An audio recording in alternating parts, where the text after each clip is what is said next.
Chapter 713. Knowing this, Jiang Pingji could only sigh. They were indeed people who knew how to do business.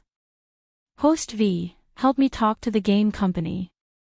If they use our characters to make money, they should at least give us some benefits. For a moment, the entire live broadcast room was filled with ha bullet screens, and some people even went to Weibo to comment on that studio. Jiang Pingji chatted passionately with the audience to kill time. The alliance meeting had already begun. As the host, Su Pei gave an impassioned opening speech, stirring up the emotions of the 23 feudal vassals and other idle fish. He encouraged everyone to work together to resist the enemy and expel the traitors. Even if it was a dry and uninteresting speech, when used by Su Bei, he could still make it sound like a deluge of heavenly flowers. Everyone could not help but sigh with admiration at his grasp of rhythm. He was truly a master of rhythm. Everyone responded one after another. They did not swear, but they unanimously expressed their indignation towards Prince Changshu. Jiang Pingji had just finished chatting with the audience when she realized that everyone around her was crusading against Prince Changshu. This made her frown slightly. The alliance meeting to rescue the emperor is not a battle meeting. What's the use of these people scolding Prince Changshu? She shook her head in amusement. Lu Shi, who was nearby, also had a faint smile on his face. He secretly passed her a plate of dried fruits for her to munch on as a snack. Lu Shi couldn't help but laugh. Just watch, don't speak. The spectators should have the qualities of a spectator. They should just watch and not say anything, and let them argue all they want. Su Bei surveyed the crowd and was extremely satisfied with the rhythm of the battle. However, when his gaze swept over the father and son pair, the corner of his eye twitched strangely. Just as the nature of the alliance meeting was about to change, a clear voice attracted everyone's attention. The person who spoke was Jiang Pingji's old friend, Huang Song. Everyone, please listen to me. Huang Song had brought 15,000 soldiers and he was a county governor, so his seat among the 23 vassal factions was very close to the front. He stood up from his seat and bowed with cupped fists. Traitors naturally have to be dealt with, but traitors are cunning. Seeing that the alliance has the advantage in numbers, they have been entrenched in their defenses for the past few days. 1 or 2 days is fine, but as time goes on, I'm afraid there will be changes. Someone retorted, what other variables can there be? How can a 400,000-strong army not be able to deal with Prince Changshu? Prince Changshu is a traitor to the country. If we don't kill him, we won't be able to pacify the people. Prince Changshu will definitely be terror-stricken when he hears of this. Why should we be afraid of him? Su Bei raised his hand to suppress the other voices. He asked warmly, why does County Chief Huang say such a thing? Huang Song replied, before the troops and horses move, the provisions and fodder move first. All of you have led your elites into battle, and this is where the alliance meeting will be held. Do you have enough rations? How long could the provisions last? Prince Changshu has Xiangzhou to rely on and the Meng family of Cangzhou is in cahoots with him on the outside. He has sufficient troops and rations. If he fortifies the walls and clears the fields, he will not come out and fight us to the death. How long do you think we can last? Since Prince Changshu had the Mengs as his ally, he could afford to drag things out, but the alliance could not. Many people's expressions changed when they heard this. The local tyrants were not afraid of squandering money. Fighting a war was like throwing money away. Some people were short of money and had weak families. They could not afford to fight a long war. Thinking of this, the voice that was clamoring just now suddenly became mute, unable to stifle even half a word. Huang Song smiled and asked another question. Marching to war is not child's play. There are many things to pay attention to when it comes to arranging troops and formations. There are 23 forces present, and each has their own way of fighting. If we face off against Prince Changshuo's army, will we fight on our own, or will we work together? Of course, we will work together and coordinate with each other. If we fight on our own, even if we have 400,000 strong troops, we will still be scattered like sand. Prince Changshuo only needs to find the weakest point of the formation and he can easily break it. Even if the god of war comes, he will be powerless when faced with such scattered sand. At that moment, someone responded to Huang's song. The person who spoke had a gentle and unique voice that was extremely recognizable. Unlike the boldness of the northerners, it was a gentle and affectionate voice that was unique to the south. Jiang Pingji raised her head when she heard this. The corners of her lips curled into a slight smile. She looked, it was someone she knew. Everyone looked in the direction of the voice and saw a man in plain clothes sitting in the corner. He was dressed rather shabbily, but he had a very noble temperament. The other party sensed Jiang Pingji's gaze and nodded slightly, returning a smile. Jiang Pingji also greeted him through the air. That person was none other than Enchui, the one who had helped her quickly recover Qingde County, and Duoxi. Enchui had set off a few days earlier than Jiang Pingji. Because he was a nobody and mostly had miscellaneous troops, he could not be considered an official feudal power. Although he was looked down upon, Enchui was not angry. As long as he had a seat at the alliance meeting, he did not ask for much else. Huang Song did not know Enchui, but Enchui's answer was good, allowing him to smoothly elicit the next part of the conversation. Just like what the gentleman said just now, if there is no unified command, the 400,000 allied troops will be scattered like sand. They will be a motley crew in Prince Changshuo's eyes. So what if they have a large number of troops? They are not worth fearing at all. He only needs to use the delay tactic to make the allied troops fall apart and return with their tails between their legs. Huang Song straightened his expression and said solemnly, "Does everyone think that what I said makes sense?" Everyone had a guilty conscience. A few of the big shots looked deep in thought. The father and son of the Liu family were still watching the show. What sense does it make? Someone disagreed. Everyone looked and saw that the person who spoke was a burly old general. Looking at his face, this person was rather stubborn. The youngsters who stand out today will only boost the morale of others and diminish their own prestige. The allied troops have 400,000 men and horses. How can they not deal with a mere thief? Let's not talk about anything else. If I were to go out, I would definitely chop off the thief's head and use it as a teacup. Huang Song did not like to reason with stubborn people because the other party would not listen. It did not matter how much he said. A thief is a thief, but we cannot look down on him just because he is a thief. You are an old general and I respect you, but I will not agree with what you said just now. Prince Changshuo has 100,000 elite troops. The Meng family of Tsang Prefecture used their military seal to mobilize 50,000 to help. Among them, there are also 10,000 cavalry. The troops are strong and their horses are strong. They have ample provisions. On the other hand, our allied troops claim to have 400,000 strong soldiers, but how many true elites do we have? The old general wanted to say something but was pushed back by the people beside him. He could only flush with anger. In a public event like the alliance meeting, he was actually humiliated by a junior, a descendant of a eunuch. How could he not be angry? Su Bei lowered his eyes and continued Huang Song's words. Chief Huang's words are naturally reasonable. What brilliant plan do you have? Huang Song paused and finally revealed his plan.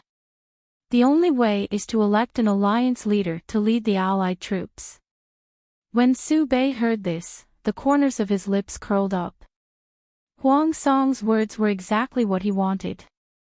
He was about to ask in detail when a fool jumped out of nowhere and suggested, elect an alliance leader.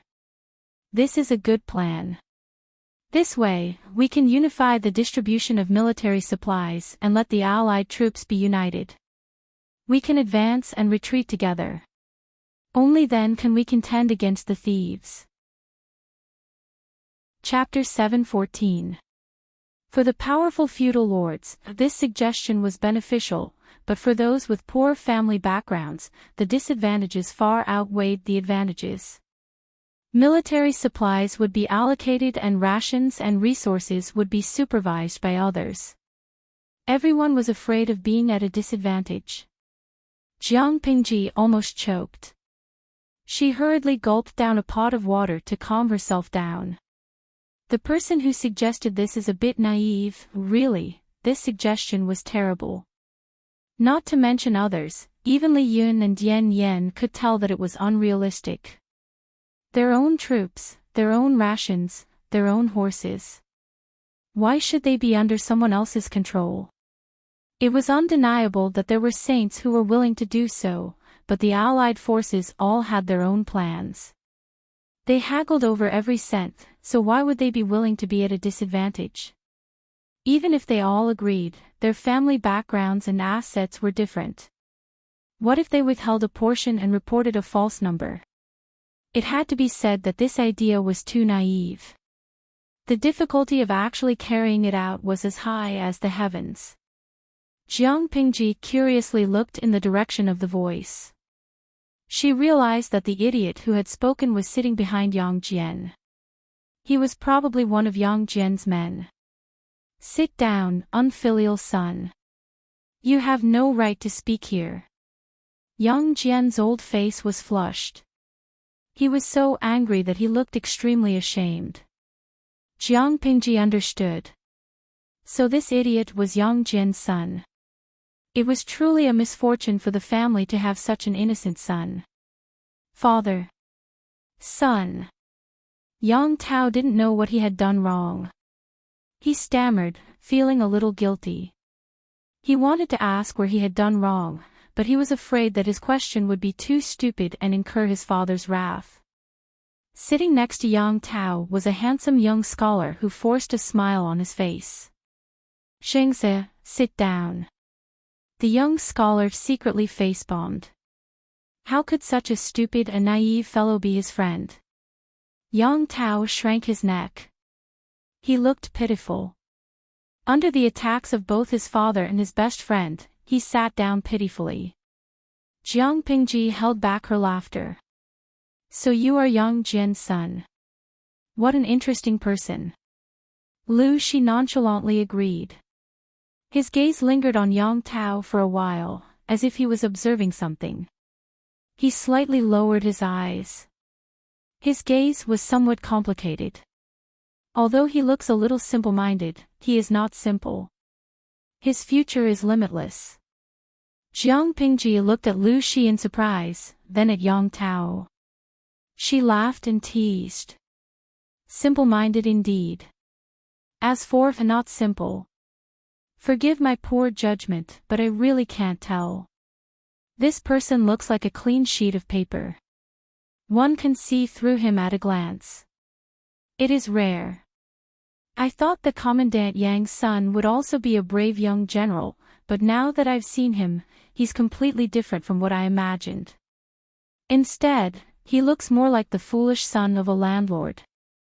Lu Shi laughed. Perhaps the foolish have their own fortune. The father and son talked in a low voice, which was incompatible with the surrounding atmosphere. Yang Jian had already been isolated by the alliance, and now that his son had caused such a ruckus, he felt like he had lost all face. He's just a child who doesn't know any better. He's just babbling nonsense. Don't take it to heart. Yang Jian's smile was very forced. Even his carefully groomed beard could not hide his awkwardness. In his mind, he had already given his son a few beatings. The atmosphere was slightly tense. Su Bei smiled as he tried to smooth things over, bringing the topic back to the main topic. He didn't keep them in suspense. He hurriedly explained his plan to prevent another simple-minded person from popping up. According to Huang Song's plan, the armies of the 23 powers would still be managed by themselves. They would still be self-sufficient in terms of military expenses. According to Huang Song's plan, the armies of the 23 powers would still be managed by themselves. They would still be self-sufficient in terms of military expenses. However, once the alliance leader issued an order, they would have to prioritize the alliance. They would have to cooperate in attack or defense. Selfish motives were not allowed. The alliance leader had a certain amount of authority over them, but he would not interfere with their internal affairs. He would not require them to pay extra. Compared to Yang Tao's idea, everyone preferred Huang Song's. They were willing to lend out their troops and cooperate in battle, but they couldn't hand over military authority to outsiders. For example, if the alliance leader had selfish motives and purposely preserved the strength of his own army, then turned around and pushed the other powers to the front lines, what should they do? They didn't want to measure the heart of a gentleman with the yardstick of a villain, but they had to be wary of others. The 23 powers present were all connected. Who could guarantee that there were no grudges between them? Huang Song's suggestion was exactly what they wanted. It could unify the alliance and prevent it from disintegrating. It also dispelled their worries. Su Pei said, "This is a good plan. What do you all think?" There were almost no objections. It was considered a unanimous decision. Now, the highlight of the show was here. Who would be the alliance leader? Everyone looked at each other. No one wanted to be the first to stand out. They silently waited for others to recommend them. Yes, they were waiting for others to recommend them. Everyone present was a big shot. Why would they act like they were trying to sell their melons and boast about themselves? Even if they were itching to get a megaphone and shout, choose me," on the surface, they would still decline in a reserved manner. In Jiang Pingji's words, this was pretentious. People who were modest did not behave this way. Jiang Pingji thought that the first to stand out would be Huang Song. She didn't expect someone to be one step ahead of him and speak first. "I think that County Chief Wu Ma of Hu County is the most suitable candidate for the alliance leader position." The person who spoke was Enchui. When he spoke, Su Pei and Su Fei's expressions turned ugly. Enchui continued, "County Chief Wu Ma is a relative of the royal family. In terms of seniority, he is the uncle of the current emperor. He has great prestige and a strong military force. I think that if County Chief Wu Ma is the alliance leader and the alliance army conquers Prince Changsho, saving the emperor and the people, it will be even more justifiable." Wu Ma Shang sat on the right side of the seat. From beginning to end, he looked like he was daydreaming. His entire image did not fit in with the crowd. And Chui had pushed him into the battle for the alliance leader position. Jiang Pingji didn't know if it was Enchui's idea or County Chief Wu Ma's. Jiang Pingji looked over and was more inclined to County Chief Wu Ma's idea. It looked like he was quite ambitious. She grabbed a handful of dried fruits and stuffed them into her mouth, eating them with relish. It tasted even better with this good show. That's not right. In my opinion, County Chief Wu Ma is not the best candidate. Qing Jing, who was behind Huang Song, stood up from his seat. The moment he opened his mouth, he attracted everyone's attention. Hearing Qing Jing's voice, Wu Ma Shang, who had been silent all this time, turned his eyes and looked at Qing Jing. "Who are you?" Qing Jing's personality was not one to flaunt. He calmly said, "I am Qing Jing of Langya, a nobody." If it were Feng Zhen, he would definitely retort, "I am Master Yuanjing's first disciple." In a place like Dongqing, Master Yuanjing was a living signboard. With his name on it, one's value would rise. Wu Ma Shang looked away. Chapter 7:15. The way he spoke was also known as the aristocratic accent. It was elegant and tactful, with a hint of a different kind of elegance. Many people deliberately pursued such a way of speaking in order to be cultured. Although this tone sounded elegant and beautiful, it sounded distant and disdainful under different circumstances. The meaning behind Wu Ma Xiang's words clearly belonged to the latter. Huang Song glared angrily at Wu Ma Xiang. He had actually dared to humiliate Qing Jing in front of him. Did this person really think that being a member of the imperial family was so great? Just as he was about to open his mouth to regain his dignity, he heard Jiang Pingji's half-smiling voice. It was a familiar voice with a tone that made one's skin crawl. As it turned out, when Wu Ma Xian was criticizing Qing Jing, Jiang Pingji turned her head and asked her father a question in the same tone of a gentry. "Father, I've heard that Master Yuanjing's disciples are all talents that the feudal vassals want to rope in. They are very popular. Now that I've seen it, I feel that this rumor cannot be completely trusted. If that wasn't the case, how could senior brother Qing Jing have been slapped in the face? After all, he was Master Yuanjing's first disciple. He shouldn't be so down, right? Or, is Master Yuanjing not as good as he used to be? Wu Ma Xiang, what? Whose first disciple?" Qing Jing glanced at Jiang Pingji, his expression calm as usual. There is a reason why Jing said that County Chief Wu Ma is not the best candidate. Let me ask all of you, which traitor is it that has shaken the foundation of the country? That person used his status as a member of the imperial clan to attempt to encroach on the throne and bring chaos to the nation. It might not be appropriate for Chief Wu Ma to become the leader of the 400,000 allied army. What if the traitors bite back, slandering us for not coming to the rescue of the emperor, but for gathering the masses to rebel, to establish a new ruler? What should we do then? These casual words made Wu Ma Xiang's face turn as black as the bottom of a pot. This person could no longer maintain his original noble bearing and glared angrily at Qing Jing, as if he wanted to stare 2 holes in his eyes. Jiang Pingji secretly gave Qing Jing a thumbs up.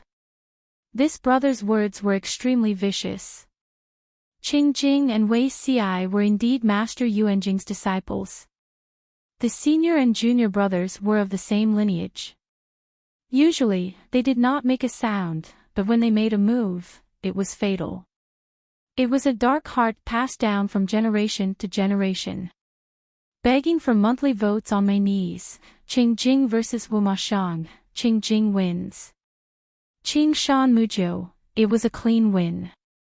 He struck his opponent out 3 times. Qiu Zipio, when Enchui mentioned it, I also felt that Wu Ma Xiang was the most suitable candidate to be the leader. After all, his status and experience are there for all to see. However, when it was Qing Jing's turn to speak, I was speechless. Qing Jing's battle prowess was off the charts. He had directly pinned Wu Ma Xiang to the ground and cleanly stripped him of his right to compete for the position of alliance leader. I don't know if it's just my imagination, but Qing Jing seems to hold a grudge. Do you guys feel the same way? He felt that after today, the magical follower pet, Qing Jing, was going to be famous. Wu Ma Xiang had used disdainful words and attitude to humiliate Qing Jing, and Qing Jing had immediately responded. An eye for an eye, a tooth for a tooth. You deliberately humiliated me, so I directly stepped on your weak spot. The slap in the face came too quickly, like a hurricane. Before the audience could react, Wu Ma Xiang had already been sent out of the competition stage. Qing Jing had already given his word, so no one dared to go against his wishes and recommend Wu Ma Xiang again. As the first person to recommend Wu Ma Xiang, Enchui was not angry. It was as if he had not said what he had said earlier. As the host, Su Bei gave Qing Jing a look of praise. He was surprised. If Lu Shi had not mentioned it, he would not have known that Master Yuanjing's disciples had already entered officialdom. He had already met 2 of them in such a short time. One assisted Lu Shi, the other Huang Song. Wei Ci's drawing skills shocked him. Qing Jing had a sharp tongue and hit the nail on the head. Su Bei was both happy and regretful. Such a talent was not his. And Chui's recommendation of Wu Moshang was reasonable and well-founded. Su Bei had been worried for a while. After all, Wu Moshang was a member of the royal family. If the other party was determined to fight, the competition would be very strong. Unexpectedly, Qing Jing had appeared midway and directly killed Wu Moshang's right to participate in the competition. Su Bei found him very pleasing to the eye.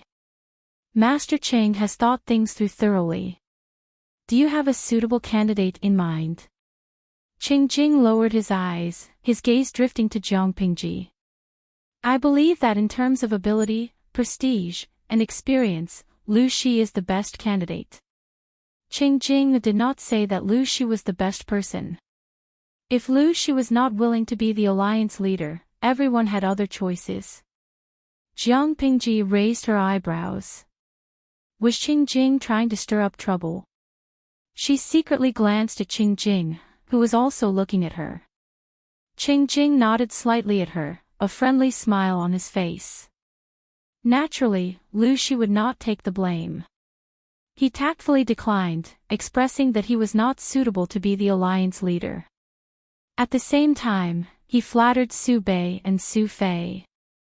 He was impartial, making it difficult for others to figure out his stance. Su Bei secretly broke out in a cold sweat, afraid that something unexpected would happen. If Lu Shi changed his stance at the last minute, his painstaking efforts would go down the drain. When he looked at Jiang Pingji, she gave him a look, indicating for him to be at ease. Only then did Su Bei's anxious heart calm down.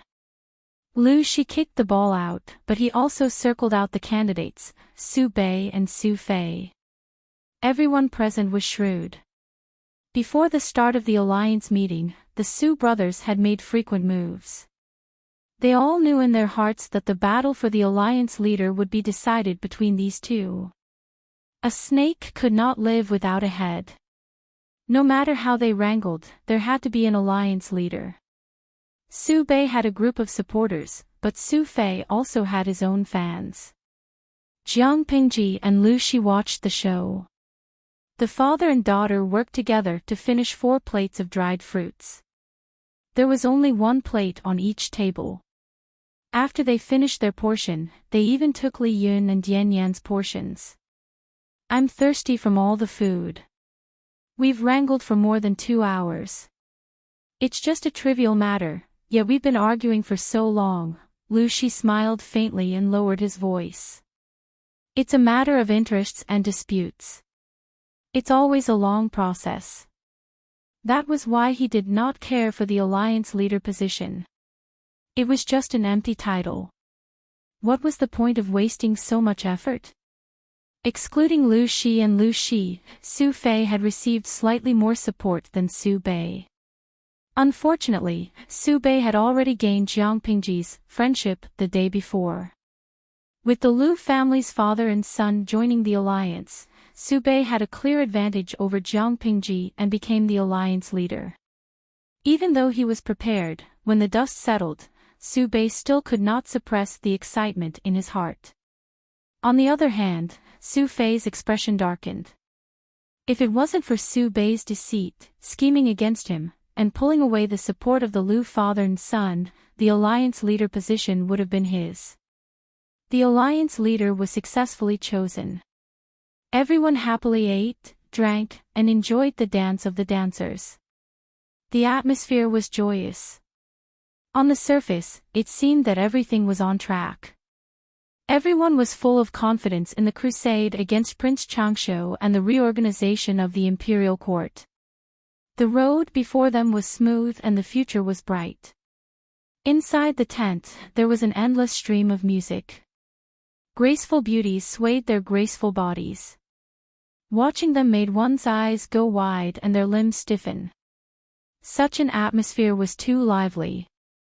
Regardless of whether one could drink or not, they all drank a little. Chapter 7:16.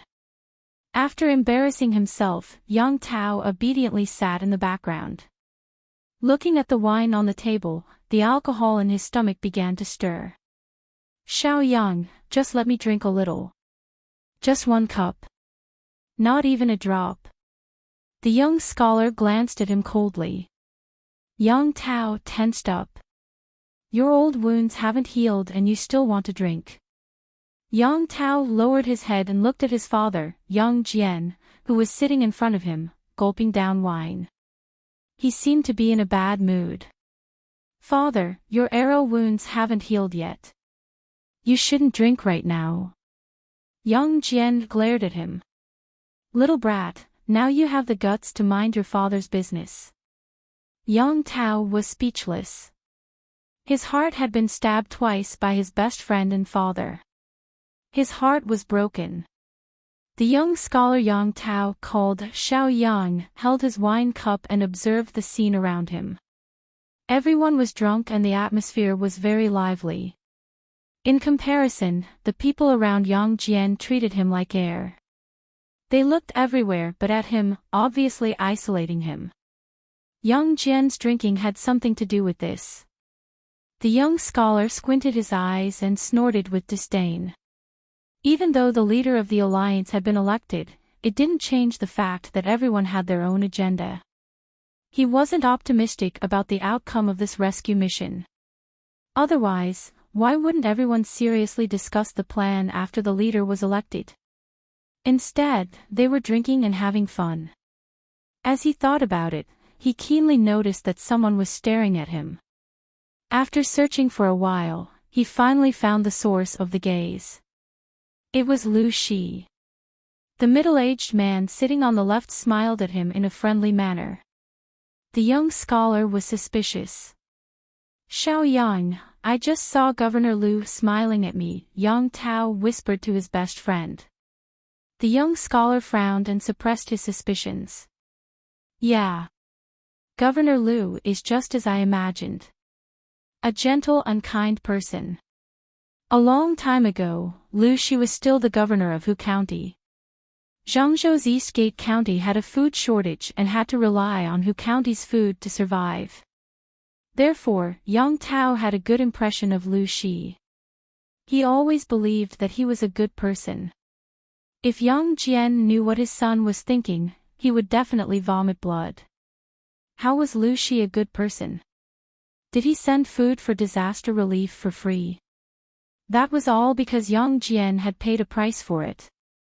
Lu Shi, that unscrupulous businessman, had squeezed him dry in secret. How could he be considered a good person? The young man beside Lu Prefecture's magistrate is Lu Shi, the one who asked father for help.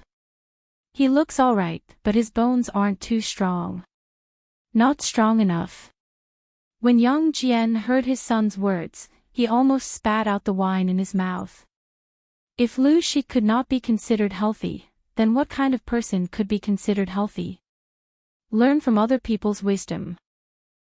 You're already an adult, yet you only know how to write your own name. Yang Tao, who had been ridiculed by his father for no reason, was speechless. It's okay, I have Xiao Yang anyway. Yang Tao admitted that he wasn't good at studying, and his brain wasn't good at scheming, but it was fine as long as his close friend was good at it. To put it in more modern terms, Yan Lin was Yang Tao's external brain, and this was a one-to-one match. The banquet lasted until the middle of the night. Most of the people in the tent were drunk. Jiang Pingji also drank some wine and prepared to get up to change her clothes. Magistrate Lu. As soon as she stepped out of the tent, she realized that someone was following her. She couldn't help but stop. You are. She squinted her eyes and realized that it was the young scholar beside Yang Tao. I am Yan Lin, courtesy name Xiao Yang, the young scholar said. Magistrate, when do you plan to return the man you borrowed? Jiang Pingji crossed her arms and asked him in return. Why? It hasn't even been 2 days, and County Military Chief Yang is already rushing me. Yan Lin said, the county military chief didn't rush me.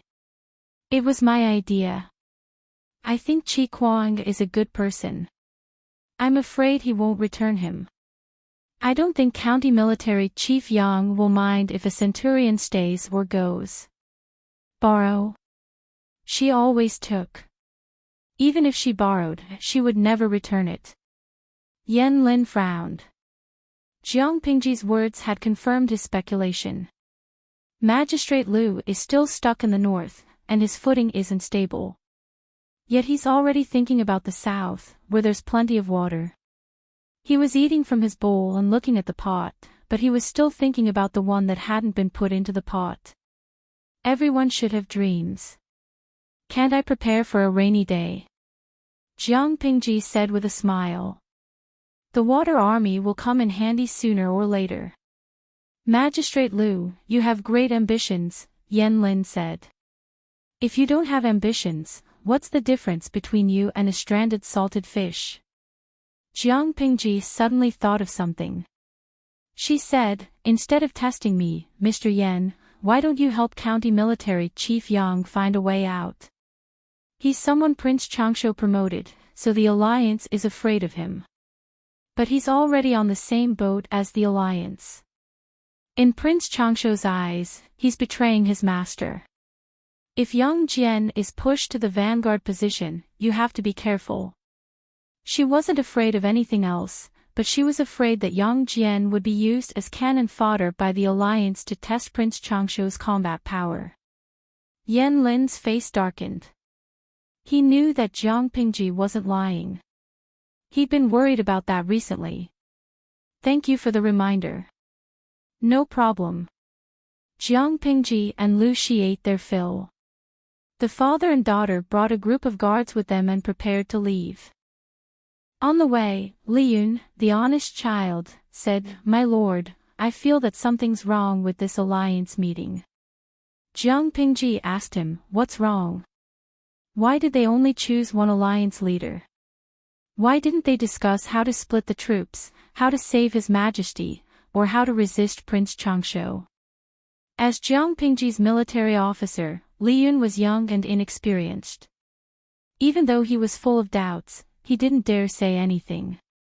After all, not everyone was as naive and pure as Yang Tao. Dian Yan followed behind.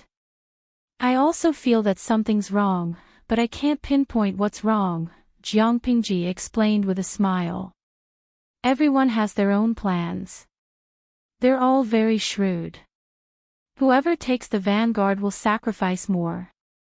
Who would be willing to suffer such a loss?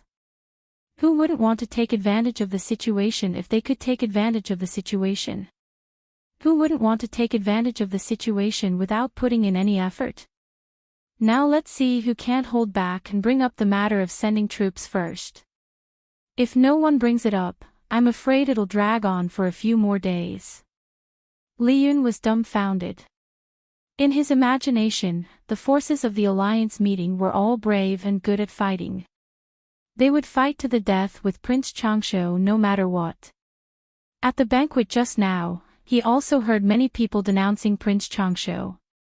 They scolded him to their heart's content, wishing they could dig up his ancestors' graves. But in reality, one by one, they shouted slogans and fought to be at the back.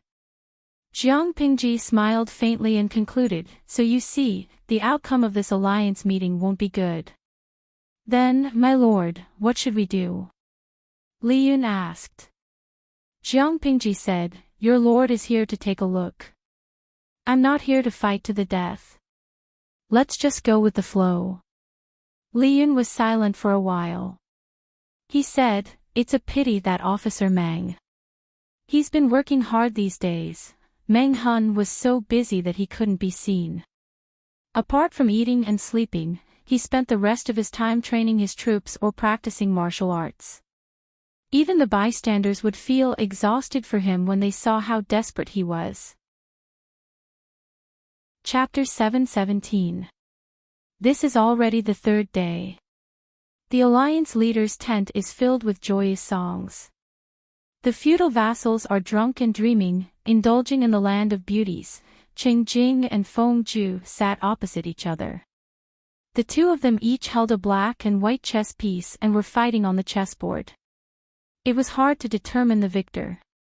Feng Zhu's expression was calm, and his jade-like black eyes drooped slightly. Didn't you already expect this? Everyone in the alliance meeting had their own ulterior motives. The Lu father and son and the Su brothers, who were capable of carrying the weight of the alliance, had gone on strike and slacked off, while the latter only knew how to study their reputation and form cliques for personal gain. The alliance was like a group of dragons without a leader. Even though they had formed an alliance and chosen an alliance leader, in the end, they were still not strong enough. If people are of one mind, what's the difference between that and a plate of loose sand? Feng Zhu lowered his voice and thought about his next move. This time, it was his turn to make a move. He had to be extremely careful with this step. Otherwise, what awaited him would be Qing Jing's storm-like attacks. Feng Zhu's style of playing chess was to advance step by step. Regardless of whether it was offense or defense, he had to be flawless, which was suitable for long-term battles. The longer he delayed, the better it would be for him. Qing Jing's style was somewhat similar to Feng Zhu's. What was different was that once he found a loophole, the originally gentle breeze and drizzle would turn into a violent storm, extremely aggressive. Feng Zhu was steady, while Qing Jing was seeking danger amidst stability. Qing Jing said, "What a pity. I thought Lu Shi would fight for the position of alliance leader. If this person is the alliance leader, the situation might be different." Feng Zhu was surprised and asked, "Does Yumo have a high opinion of Lu Lanting?" Lu Shi alone was able to reverse the decline of so many vassal forces. Lu Shi studied under Master for 3 years. Master valued him very much. Lu Shi had studied for 3 years, stirred up trouble for 3 years, and constantly made enemies. If he didn't have a strong backer and a good father to support him, he might have gotten into trouble long ago. However, this person was capable of causing trouble and was not afraid of it. On the surface, he looked calm and composed, but on the inside, he hated evil as if it was his enemy. If he were the alliance leader, he probably wouldn't be able to tolerate those people who indulged in singing and dancing all day long. As for Su Bei, a glib tongue, good at business, concerned about reputation, but not about facts. With such a person as the alliance leader, in the end, he will only pretend that everything is peaceful. Don't underestimate the fact that the alliance leader's reputation was greater than his actual power. However, he still had some influence on the alliance.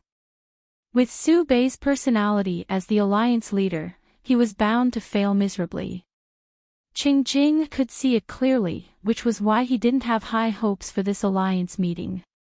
He wasn't the only one. Many people in the alliance could see it too, but they didn't say it out loud. Feng Zhu looked down. That's a pity. Lu Shi obviously wants to stay out of this. He won't get involved in this. As the two of them were talking, the tent flap was lifted, and cold wind poured in through the opening. Huang Song's footsteps were hurried, and his face was still full of anger. Qing Jing and Feng Zhu looked at each other and then at Huang Song. The alliance isn't holding a banquet. The banquet was disrupted by Yang Jian. He brought men with him and charged into the tent. What? How could Yang Jian? Feng Zhu was shocked by the news. Why would Yang Jian suddenly bring his men to the alliance's camp? Huang Song took a deep breath. Seeing Feng Zhu's reaction, he knew that he had misunderstood. He hurriedly explained. I haven't finished speaking. Yang Jian only brought a few personal guards with him and charged into the tent. However, he didn't hurt anyone. He only broke everyone's table and caused a scene at the banquet. He called out Su Bei by name, pointed at his nose, and scolded him. The situation just now was spectacular. Those people's faces looked as if they had been splashed with ink. How satisfying! When Feng Zhu and Qing Jing heard this, they groaned inwardly. Did Yang Jian have a death wish? Yang Jian had already been isolated by the alliance. Now, he had caused a scene at the camp and threatened the alliance leader. One could only imagine how much damage Yang Jian's power would suffer. Qing Jing thought about it and suddenly felt that something was wrong. He said, "My lord, could it be that Yang Jian has left the alliance?" Huang Song was gulping down water. When he heard Qing Jing's words, he instinctively replied. How did Yumo know? The alliance held banquets every day. Qing Jing and Feng Zhu were extremely disgusted by this and refused to go. They would rather stay in the tent and play chess. Qing Jing thought to himself, as expected. Yang Jian is trying to protect himself. If he doesn't find a chance to leave the alliance, I'm afraid he'll bring disaster upon himself. Although I don't know who advised him to do this, it was indeed a smart move. Without destruction, there can't be construction. If we don't make a big deal out of it, we'll be passive at every turn. Qing Jing frowned, as if deep in thought. Oh right, when my lord came in from outside the tent just now, why did you look so angry? If Qing Jing hadn't mentioned this, Huang Song would have almost forgotten. As soon as he mentioned it, the anger that was about to be extinguished reignited. Those bastards in the alliance are really inhumane, Huang Song scolded angrily. At the same time, Jiang Pingji returned to her own camp, reeking of alcohol. She wore a faint smile on her lips and seemed to be in a good mood. She went to the alliance to report to Su Bei. Su Bei had already helped her find 15 clients. Including Su Bei, she had sold 16 recipes for the flashing bricks. This was a huge sum of money. How could Jiang Pingji not be happy? As for how chaotic the alliance was, she didn't care. Li Yun blindly followed behind her, guarding her sides with Dian Yen. My lord, will Chief Yang be all right? Jiang Pingji smiled and said, if Yang Jian hadn't caused a ruckus today, he would be. That day, she brought Li Yun and Dian Yen to the alliance's camp for free food and drinks. Halfway through the meal, Yang Jian and a dozen guards in armor barged into the tent. Without saying a word, they drew their swords and chopped down a few tables. Everyone was in a mess. Yang Jian pointed at everyone's noses and started scolding them. Su Bei was the one who was scolded the most. To be honest, regarding Yang Jian's scolding, Jiang Pingji believed that someone must be helping him from behind. Otherwise, how could he have scolded them so fluently? Even if he scolded them, Yang Jian's scolding was reasonable. While everyone was angry, they couldn't help but feel guilty. After scolding them to his heart's content, Yang Jian announced that he was withdrawing from the alliance. He was only withdrawing from the alliance, not giving up on protecting the emperor. He was willing to use all his military forces to save the emperor, but he didn't want to be in cahoots with these thugs in the alliance. After saying this, Yang Jian left with his guards, leaving behind a room full of dumbfounded people. Thinking of that scene, Jiang Pingji couldn't help but laugh. It was too funny. Why? Because before Yang Jian ran over to cause a ruckus, someone had already suggested letting Yang Jian's troops take the lead. It was obvious that they wanted to use them as cannon fodder. Once this suggestion was made, it was immediately seconded by many. No one cared about Yang Jian's personal opinion. After a short while, Yang Jian ran to the tent with his guards and caused a ruckus. Then, he left in a carefree manner. The slap in the face came too quickly, like a hurricane passing through. On the other side, when Yang Jian heard the exact news, he was furious but also vaguely afraid. Chapter 7:18. Yang Jian slammed his fist on the table angrily. Yan Lin said calmly, the most important thing now is to protect ourselves and prevent them from backstabbing us. Yang Jian's actions this time had thoroughly offended the alliance. However, he had only withdrawn from the alliance, not the emperor. Those people couldn't do anything to Yang Jian in the open.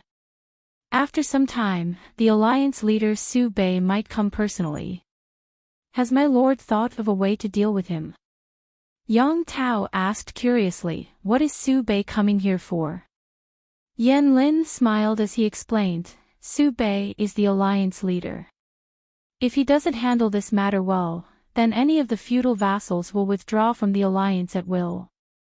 The alliance will only exist in name, and his authority as the alliance leader will be gone as well. Therefore, Su Bei will definitely come. Yang Tao had no idea. He felt that he couldn't think of a good solution, so he just waited for his friend. Yan Lin was already used to it. He said, if Su Bei comes personally, he will definitely apologize and invite my lord back. With the previous farce, the alliance will not dare to go overboard or be too conspicuous. My lord, you can be more magnanimous and let bygones be bygones. Yang Tao was surprised. Why? He just withdrew from the alliance and now he's going back. It would be embarrassing to be so fickle. Yang Jian understood. Creating a ruckus at the banquet was not so much to protect themselves, but to express their attitude and make the alliance afraid. If things went too far, with just Yang Jian's 15,000 troops, it would be difficult for them to resist the pressure of the alliance. Rather than having a falling out, it was better to each take a step back and protect each other's reputation and interests. Alright, then let's do as Xiaoyang suggested. As expected, 2 hours later, Su Bei came to visit them personally. When Jiang Pingji heard Su Bei swallow his pride and advise Yang Jian, she knew that the highlight of the alliance meeting was about to begin. Yang Jian's ruckus was equivalent to exposing the alliance's fig leaf. They couldn't continue to lie to themselves. They could only brace themselves and discuss official matters. After all, we are the alliance that came to save the emperor. We have to put on a show. Jiang Pingji smiled. Life was finally not boring. Before, no one exposed them, no one took the lead. Everyone lied to themselves and others, slacking off whenever they could. Now that Yang Jian had caused trouble and exposed the fact that they were slacking off, they could only pack their bags and go back to work. On that day, alliance leader Su Bei invited all the powers to discuss important matters. This time, it wasn't about eating, drinking, or watching a dance. Some people were indifferent, watching the show while others were rubbing their fists, eager to give it a try. Under the leadership of the alliance chief, Su Bei, everyone gathered together to discuss how to rescue the emperor and annihilate the traitors who had brought chaos to the imperial court. Some people suggested attacking Prince Changshu first. Only by killing him could Qinzhou be safe. Someone suggested entering Qinzhou first and finding a way to ally with the forces there to resist Prince Changshu's forces. There were also people who suggested attacking Prince Changshu's base in Jiangzhou to see if he would come to the rescue. The first two suggestions were reasonable, but the last one was simply a joke. Yan Lin glared at his best friend. Yang Tao, who had suggested the funny idea, shrunk his neck and shut his mouth. After discussing for a while, no one was able to reach a consensus, because no one could convince anyone else. Listening to the strategists from various families bickering, Jiang Pingji had the urge to fall asleep. She raised her sleeve to cover her mouth and yawned. She squeezed out 2 drops of tears from the corners of her eyes. Then, as if nothing had happened, she put down her sleeve and continued to daydream. She had the audience in the streaming room. These idle people could chat with her and kill time together. The others didn't have such a thing. How did the others endure such a boring and long meeting? Jiang Pingji was daydreaming when she heard someone mention her name. She subconsciously raised her head to look at the other person. Although she was daydreaming, the audience in the streaming room recorded it for her. The bullet screen was filled with handwritten subtitles typed by the audience. Rose Legend, Streamer, Master Yuanjing said that you studied at Langyi Academy and that Master Yuanjing valued you. He felt that we should work together, so he asked if you had any good suggestions. Damn, why did this fellow suddenly drag the streamer into this? She was calm and composed, without any flaws. No one noticed that she was daydreaming. I can't say that it's a brilliant idea, but I do have some suggestions. Jiang Pingji named a few feudal lords and pointed out their strengths and weaknesses in a concise manner. Finally, she said, the alliance has a large number of soldiers and generals. They're independent.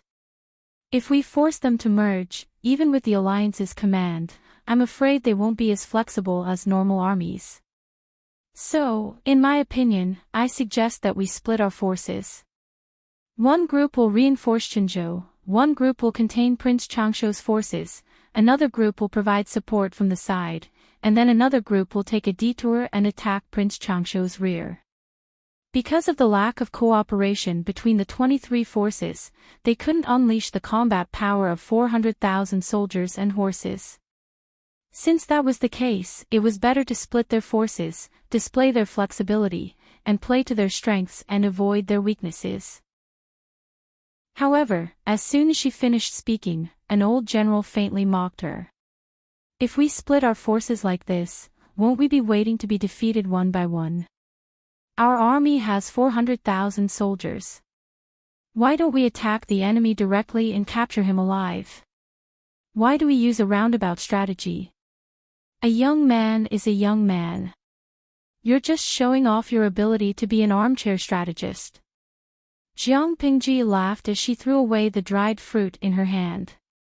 I'm an armchair strategist. Old general, you're illiterate. Based on what you've said, why don't you say that our army has 400,000 soldiers who can descend from the sky and crush the enemy into minced meat? That each person can drown him with their spit. The old general had never suffered such ridicule before. His temper flared up and he wanted to draw his weapon and fight her to the death. Dian Yan and Li Yun were not to be outdone. They stepped forward to protect Jiang Pingji.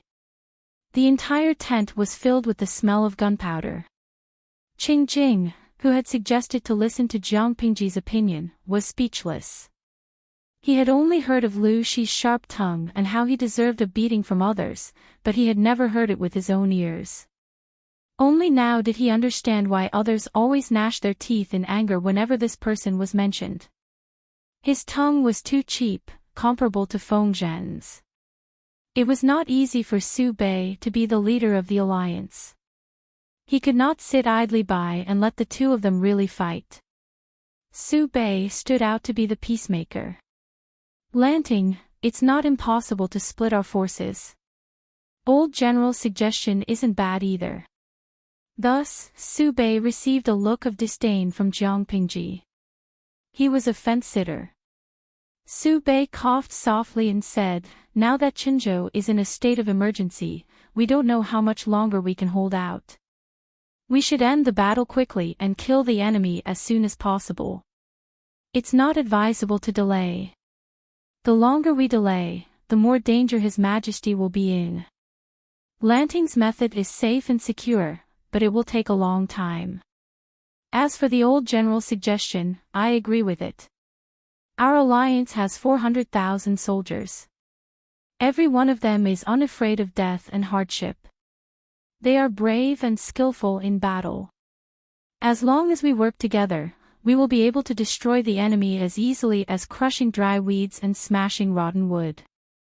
We will restore our country and restore order to the imperial court. Hearing this, Jiang Pingji secretly snorted. Chapter 719. Mister, you really have a divine foresight. These mobs are really useless. Prince Changshu was initially very fearful of the alliance's military strength.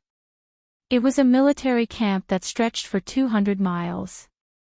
Just looking at it made him feel cold. He thought that the Allied forces would attack once they were almost gathered. He didn't expect that they would still be dawdling in the same place. For several days, they had been indulging in pleasure, singing and dancing. How could they have the slightest intention to attack? In the blink of an eye, 5 to 6 days had passed. Prince Changshu was overjoyed. According to Meng Zhan's plan, they would pretend to not make a move and use it to confuse the allies. They would let them continue to be in a safe environment where there was no threat. Secretly, they would send a surprise attack to the hinterland of Qinzhou. As long as they took down the emperor and ascended to the throne, Prince Changshu could then, in the name of Dongqing's emperor, confer titles on the various feudal vassals of the alliance army. This would break their unity from within and the alliance army would collapse on its own. Now, everything was going according to plan. How could he not be happy? Meng Zhan was wearing a pure black Confucian robe. He held a closed jade bone fan in his hand. The surface of the fan was old and the pendant was worn out. This jade fan was his son Meng Liang's favorite treasure. Now, it had become a medium to remind him of his father. Meng Zhan sneered, "Don't be too relieved, Prince. This isn't over yet." This morning, our scouts reported that there have been some changes on the alliance's side. Due to Yang Jian's provocation, he scolded them for being lazy and greedy. The alliance has lost face and is preparing to attack Jiamen Pass. After Prince Changshu heard this, his face suddenly turned pale, as if he was covered with a thick layer of powder. What should we do? How can a mere Jiamen Pass resist these traitors? Jiamen Pass was the only way to enter Qinzhou from Huangshui County. With the help of the Meng family of Zhangzhou, Prince Changshu had already conquered 20% of Qinzhou's territory. Now he was in a stalemate with the imperial court at another checkpoint. If they could break through Jiamen Pass, the allied forces would catch up with Prince Changshu's army in less than 2 days.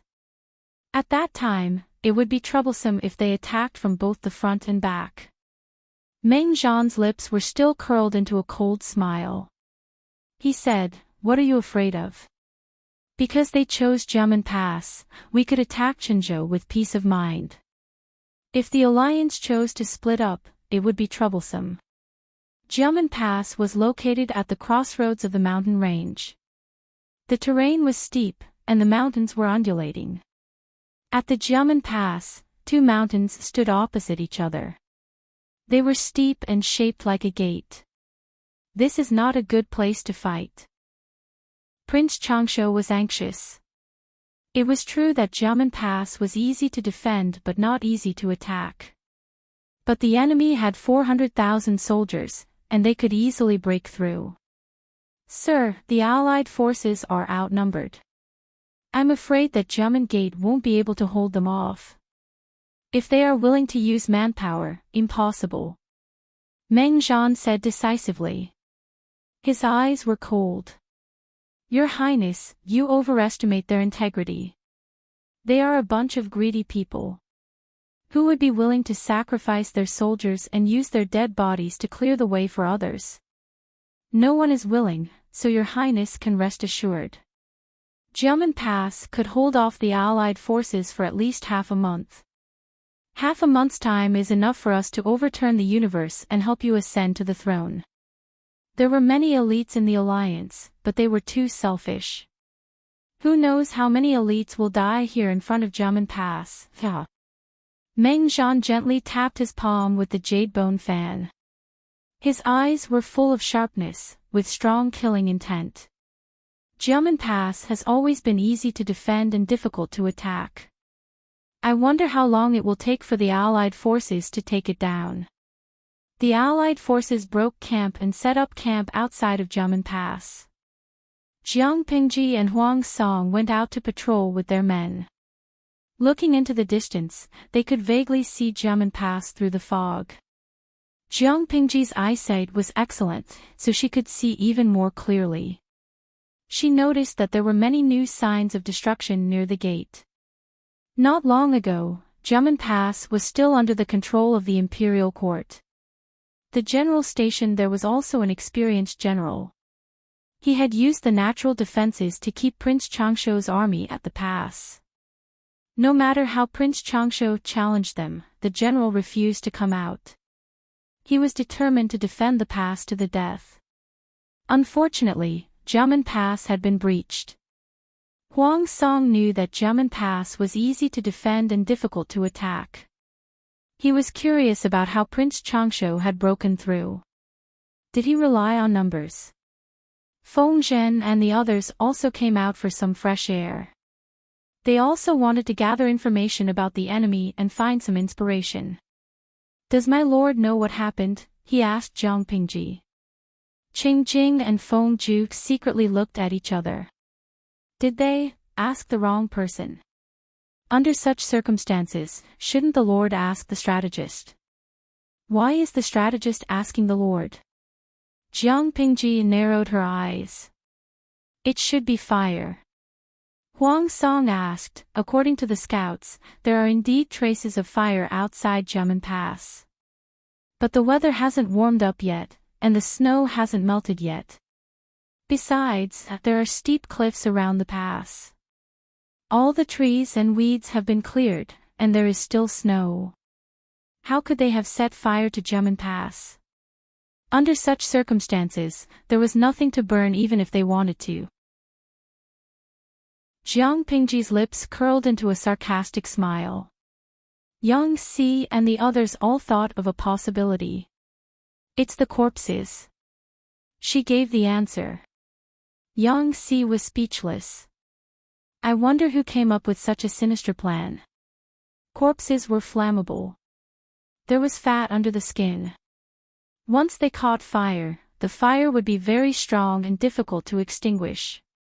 In an attack on Jiamen Pass, the attackers would definitely lose the most corpses. Was Prince Changshuo crazy? How could he use the corpses of his own soldiers as fuel to burn Jiamen Pass? How would I know? Jiang Pingji smiled.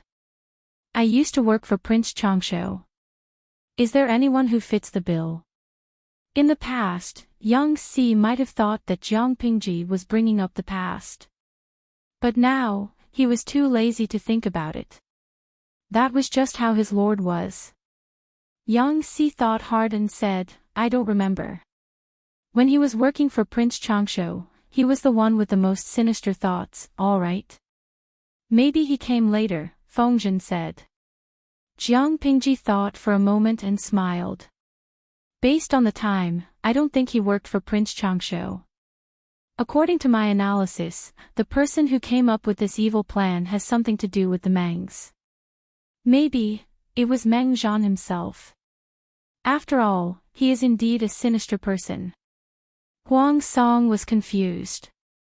Why does it have something to do with the Mengs?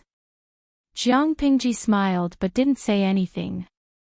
Qing Jing said, just look at the results of Prince Changshuo's battle with Qinzhou. Before the Mengs joined the battle, Prince Changshuo was already showing signs of weakness. He even wanted to retreat. But after the Mengs joined the battle, Prince Changshuo became stronger step by step and quickly turned the situation around. His subsequent deployments were much more brilliant than before. He must have been instructed by an expert. It's possible that the person who came up with the plan to break Jiamen Pass was the work of the same person. Huang Song nodded as realization dawned on him. He couldn't help but shiver and get goosebumps when he thought about the possibility of the enemy using corpses as firewood to break through Jiamen Pass. That's true. That person is too evil. Chapter 720. Not to mention history, such incidents were not uncommon in recent years. Dongqing had suffered many disasters in recent years, and people often traded their children for food. What was the difference between that and eating human flesh? The 4 tribes of Nanman and the 3 tribes of the northern borderline had come to the Central Plains to rob and kill people. Eating human flesh was a common occurrence. Huang Song sighed worriedly and said, it's not uncommon, but I don't want to see it if possible. A glint flashed across his eyes. Perhaps, only a prosperous and peaceful world could completely put an end to this kind of tragedy. That's the way of the world. If it could be stopped, who would want it to happen? Jiang Pingji calmly looked in the direction of Jiamen Pass. Who knew how many lives it would take to break through the pass between the steep mountain gates? Qing Jing glanced at Jiang Pingji out of the corner of his eye. His evaluation of her improved. The wind was strong on the mountain, and Feng Zhen was afraid of the cold. He tightened his cloak around his body, and his lips, which had lost blood all year round, turned a little green. Jiamen Pass is easy to defend and hard to attack. If the people guarding the pass refuse to come out, we'll have to pay a heavy price if we force our way in. But we can't use the corpses as firewood to burn down Jiamen Pass, can we? Feng Zhen took a deep breath and coughed into his fist. But if we don't do that, we'll have to force our way in, and I don't know how much time we'll have to waste. Jiang Pingji looked around and observed the terrain. Her lips were thin, and when she pursed them, she gave off an extremely stubborn feeling. She asked, "How long do you think it'll take for the Alliance to break through Jiamen Pass?" Feng Zhu stood beside Huang Song, one hand on his forehead, and carefully looked in the direction of Jiamen Pass. The road before Jiamen Pass is narrow and steep. With the Alliance's strength, we can probably break through in a day or two if we force our way in.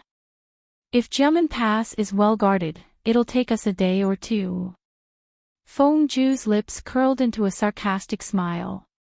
He added, "It's a pity that the Alliance doesn't agree with each other. They'll retreat as soon as they see the terrain of Jiamen Pass."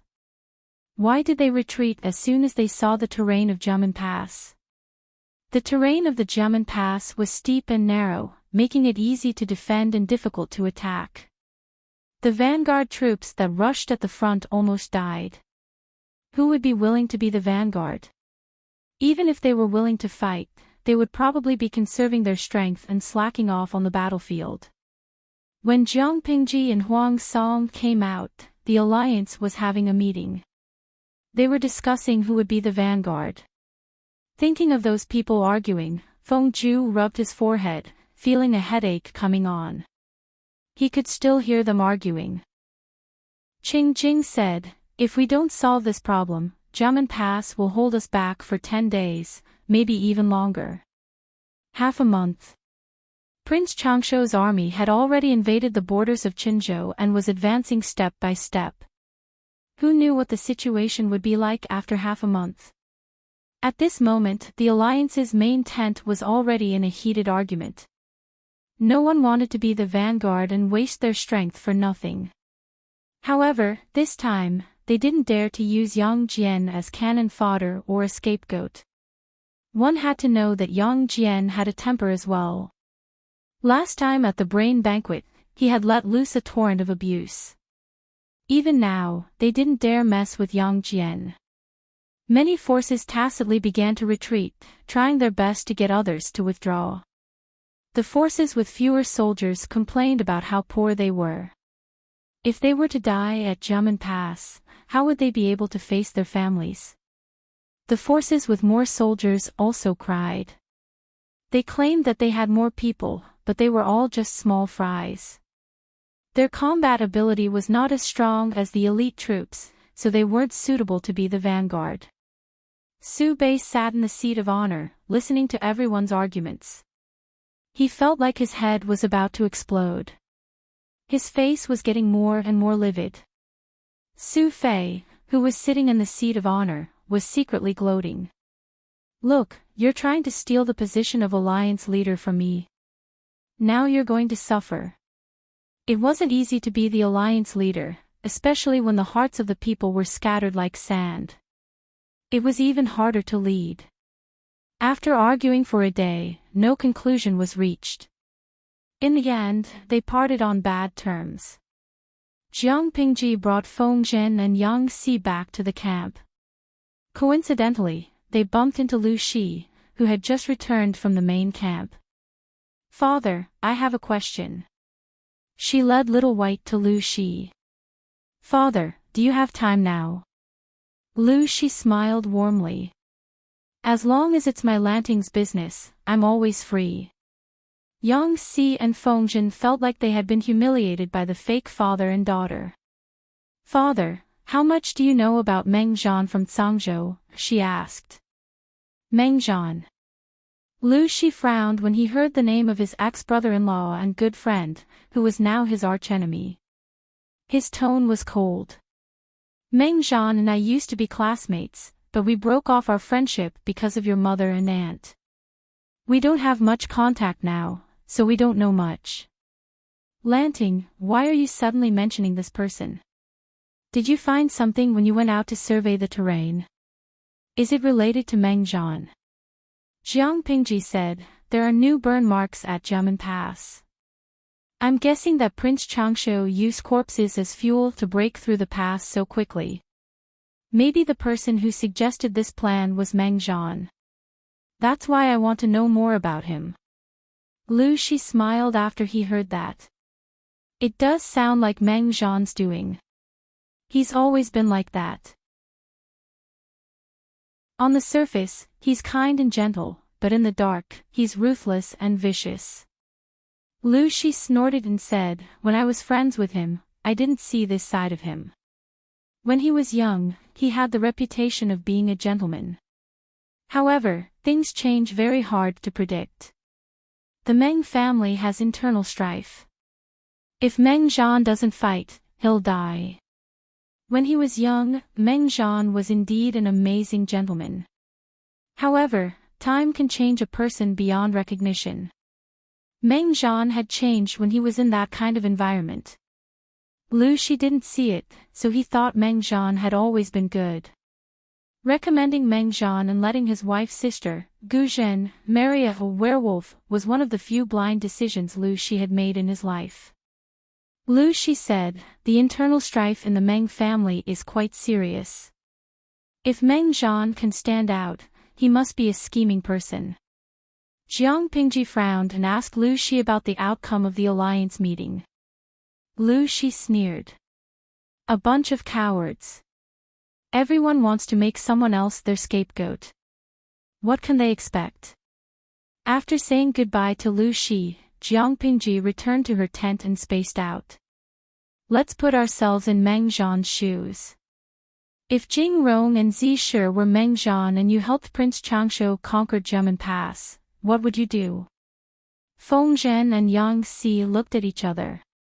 From Prince Changshu's point of view, Meng Zhan would buy time and defeat the alliance. Jiamen Pass was a trap. It was enough to intensify the internal strife in the alliance. However, it wasn't enough to intensify the strife. They had to leave a backup plan. Yang Si had worked for Prince Changshu for a while, so he had some understanding of the prince. However, all of Prince Changshu's plans seemed to be the work of the Mangs. When it came to understanding the Mangs, they had to think of Meng Hun. Chapter 721. My Lord. Not long after, Meng Hun appeared in the tent wearing a full suit of armor. His forehead was still beaded with sweat. "Stand up." "No need for formalities," Jiang Pingji said to Meng Hun. "I called you here because of the Mangs. You've worked for the Mangs for many years and know them well enough. I want to hear your opinion." Jiang Pingji got straight to the point and briefly explained what had happened at Jiamen Pass and her own speculation. Meng Hun was deep in thought. Based on his understanding of Meng Zhan, his plan couldn't be that simple. He was an experienced general after all. "I can't say for sure. But Meng Zhan is a scheming man. He's good at building up his base step by step. He's unpredictable. According to you two gentlemen, Jiamen Pass could hold the alliance back for 10 days to half a month.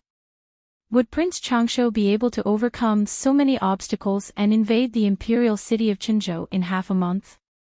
If he can't, it'll only take a day or two for the alliance to break through Jiamen Pass and catch up with Prince Changshu's army. When the time comes, the two armies will fight each other. It's hard to say who will win. Feng Zhen and Yang Si had the same idea. Prince Changshu must have a backup plan. Jiang Pingji pointed at the table and said confidently, he's probably splitting up. The three of them nodded. They all believed that was the case. Using the main force to attract the alliance's attention and secretly sending some of the elites to attack the imperial city of Qinzhou. If that's the case, the imperial city is in danger. Feng Zhen was always serious when it came to business. He didn't look like his usual playful self. He said, Prince Changshu must have calculated the time. Maybe when the alliance breaks through Jiamen Pass, Prince Changshu will break through the imperial city of Qinzhou and capture the emperor. Then he'll threaten the emperor with his life and force him to abdicate the throne. That way. Before Feng Zhen could finish his sentence, everyone's faces in the tent darkened. If Prince Changshu really had this plan, the alliance would be in an awkward position. Jiang Pingji rubbed her brows. She told them even worse news. I might know why the Mangs are helping Prince Changshu. Feng Zhen and Yang Si were stunned. They didn't know why Jiang Pingji suddenly brought this up. Meng Han finally understood. He clenched his fists, his face grim, and the hatred in his heart almost rushed out of his throat. For Meng Liang. Yes, it should be about that. Meng Zhan probably suspects that we have something to do with Meng Liang's death. If Prince Changshu becomes the emperor, Meng Zhan will never let go of the Lus, as he has done a great service to the throne. Jiang Pingji's eyes flashed fiercely. What a coincidence. Even if the Mangs didn't come to us, we would have done so sooner or later. The grudges of so many years should finally be settled. Feng Zhen and Yang Si were both dumbfounded. Master, who is Meng Liang? Jiang Pingji said, Meng Liang is Meng Zhan's beloved son. I killed him. What? His lord had killed Meng Zhan's beloved son. When did that happen? Meng Han's face was filled with guilt. My lord, if it wasn't for me, my lord wouldn't have, Jiang Pingji said. What are you saying? I won't regret killing a little bastard. So what if we offend the Mangs? The Mangs want to bet their treasures on Prince Changshu and use him to get rid of the Lus. They'll have to see if the heavens help them. Even if they didn't kill Meng Liang, the Mangs and the Lus would have an unresolvable grudge. Feng Zhen drummed his fingers on his knee. If Prince Changshu really wants to attack the imperial city of Qinzhou, he'll send at most 20,000 soldiers. If we go around Jiamen Pass, we might still make it. As long as the emperor doesn't fall into Prince Changshu's hands, we still have a chance. Yang Si said, if we want to take action, we must inform the alliance leader. My lord, should we? Jiang Pingji was a decisive person. She made up her mind. Prepare the horse. I'm going to find Su Bei. Before becoming the alliance leader, Su Bei's dreams were beautiful, but reality was much harsher than he had imagined. His head was filled with lawsuits. He felt like he was going deaf after listening to the vassals argue for a day. Finally, he could relax for a while. Someone outside reported that Lu Shi wanted to see him.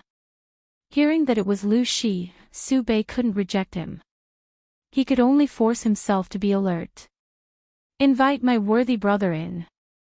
Jiang Pingji entered the tent. The two exchanged a few words, then she went straight to the point. Brother Su, you don't look happy. Are you still worried about the alliance? Su Bei let out a long sigh. My worthy brother knows me well. It is indeed because of this. After discussing for a day, we still couldn't decide who should be the vanguard. Jiang Pingji gave him a suggestion.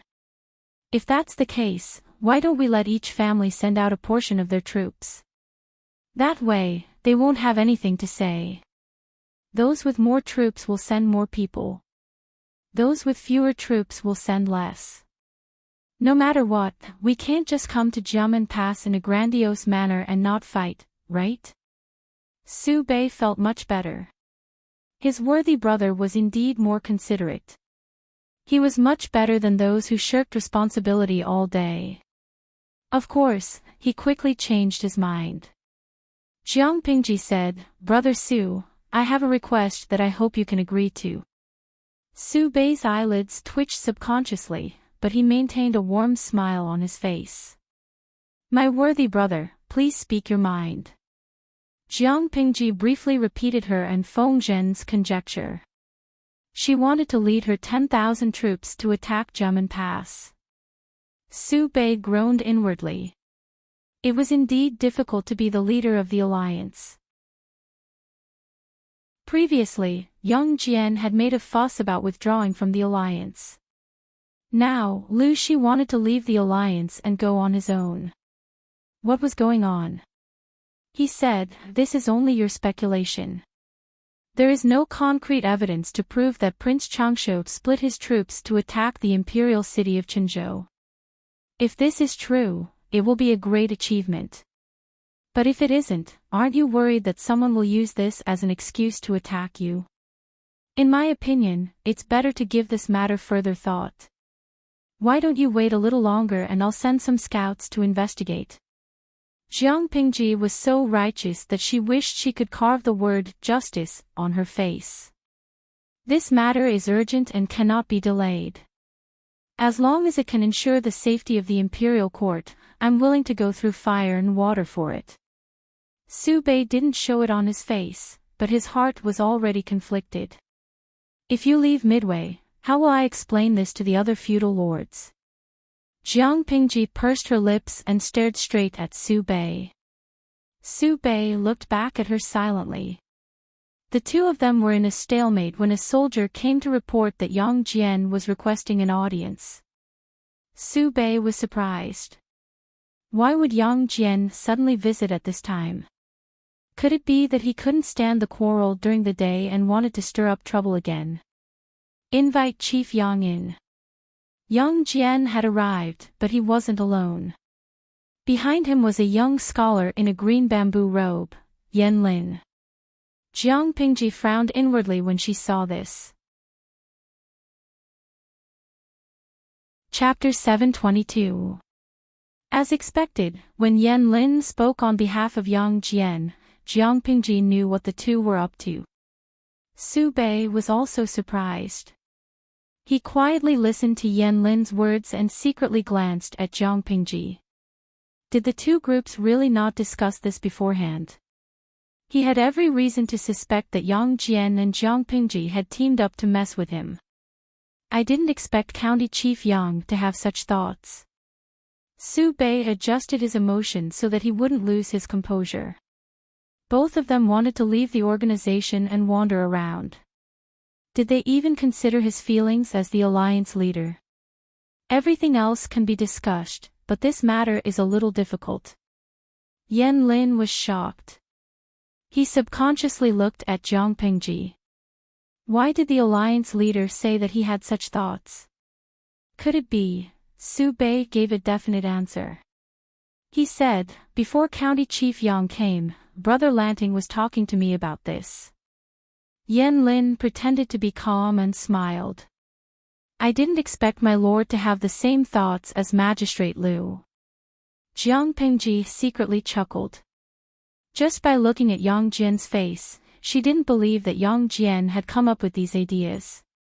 Each of the three parties had their own ideas. For a moment, the tent fell into an eerie silence. The viewers in the streaming room were also burning with anxiety. Unfortunately, they were separated by a dimensional barrier. No matter how anxious they were, it was useless.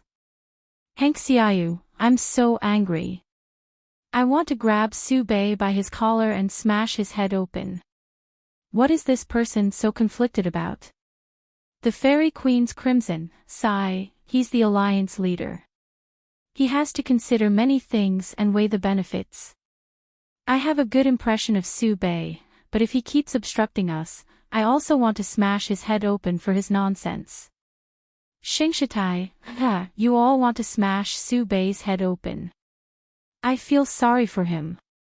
Seriously, as the alliance leader, he only has a good reputation. He doesn't have much power.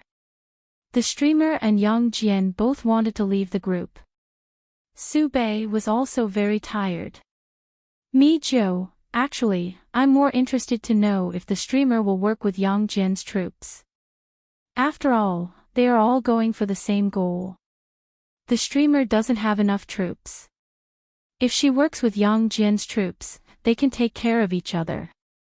It should be a win-win situation. Just as the salted fish spectators were having their own discussions, Yang Jian was the first to break the stalemate. Yan Lin's expression was calm as he asked Su Bei, "This matter cannot be delayed any longer.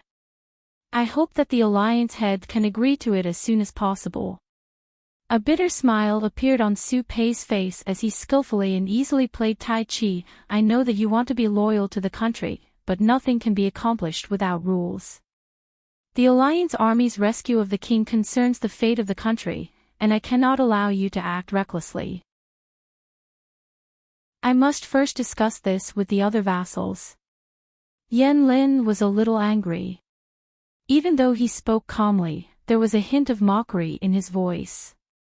Discuss with the other feudal vassals. They had been debating for an entire day about who should be the vanguard, but there was no conclusion. If we bring this matter up for discussion, by the time the results are out, I think Prince Changsho would have already been wearing the imperial robe and forced His Majesty to abdicate the throne. Jiang Pingji assisted him from the side. She said, "This is an emergency. Brother Su, why don't you make an exception?" Su Bei's eyelids twitched. How could he make an exception for this matter? If he really allowed Yang Jian and Lu Shi's troops to bypass Jiamen Pass, how would he answer to the other feudal vassals when they questioned him? The alliance army was not united to begin with. If something like this were to happen, the alliance army that they had painstakingly gathered together would completely fall apart. There is no room for compromise in this matter. If you are in a hurry, I can summon the feudal vassals right now, but we cannot act on our own. Yan Lin maintained his standard sitting posture. His hands were clenched tightly on his knees. His unwillingness to accept this situation was on the verge of overflowing. Yang Jian's troops had been ostracized and isolated by the feudal vassals the moment they arrived. Now, they had to shirk responsibility.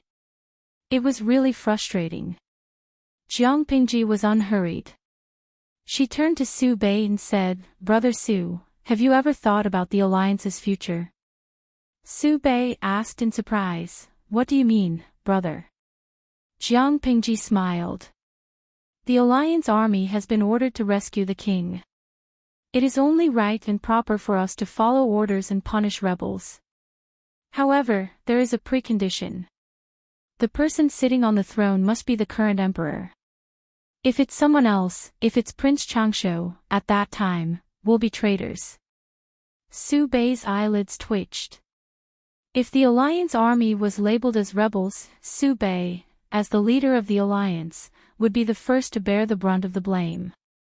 However, the alliance army had 400,000 troops. Even if Prince Changsho took the throne, he would not dare to act forcefully. At most, he would sow discord among them.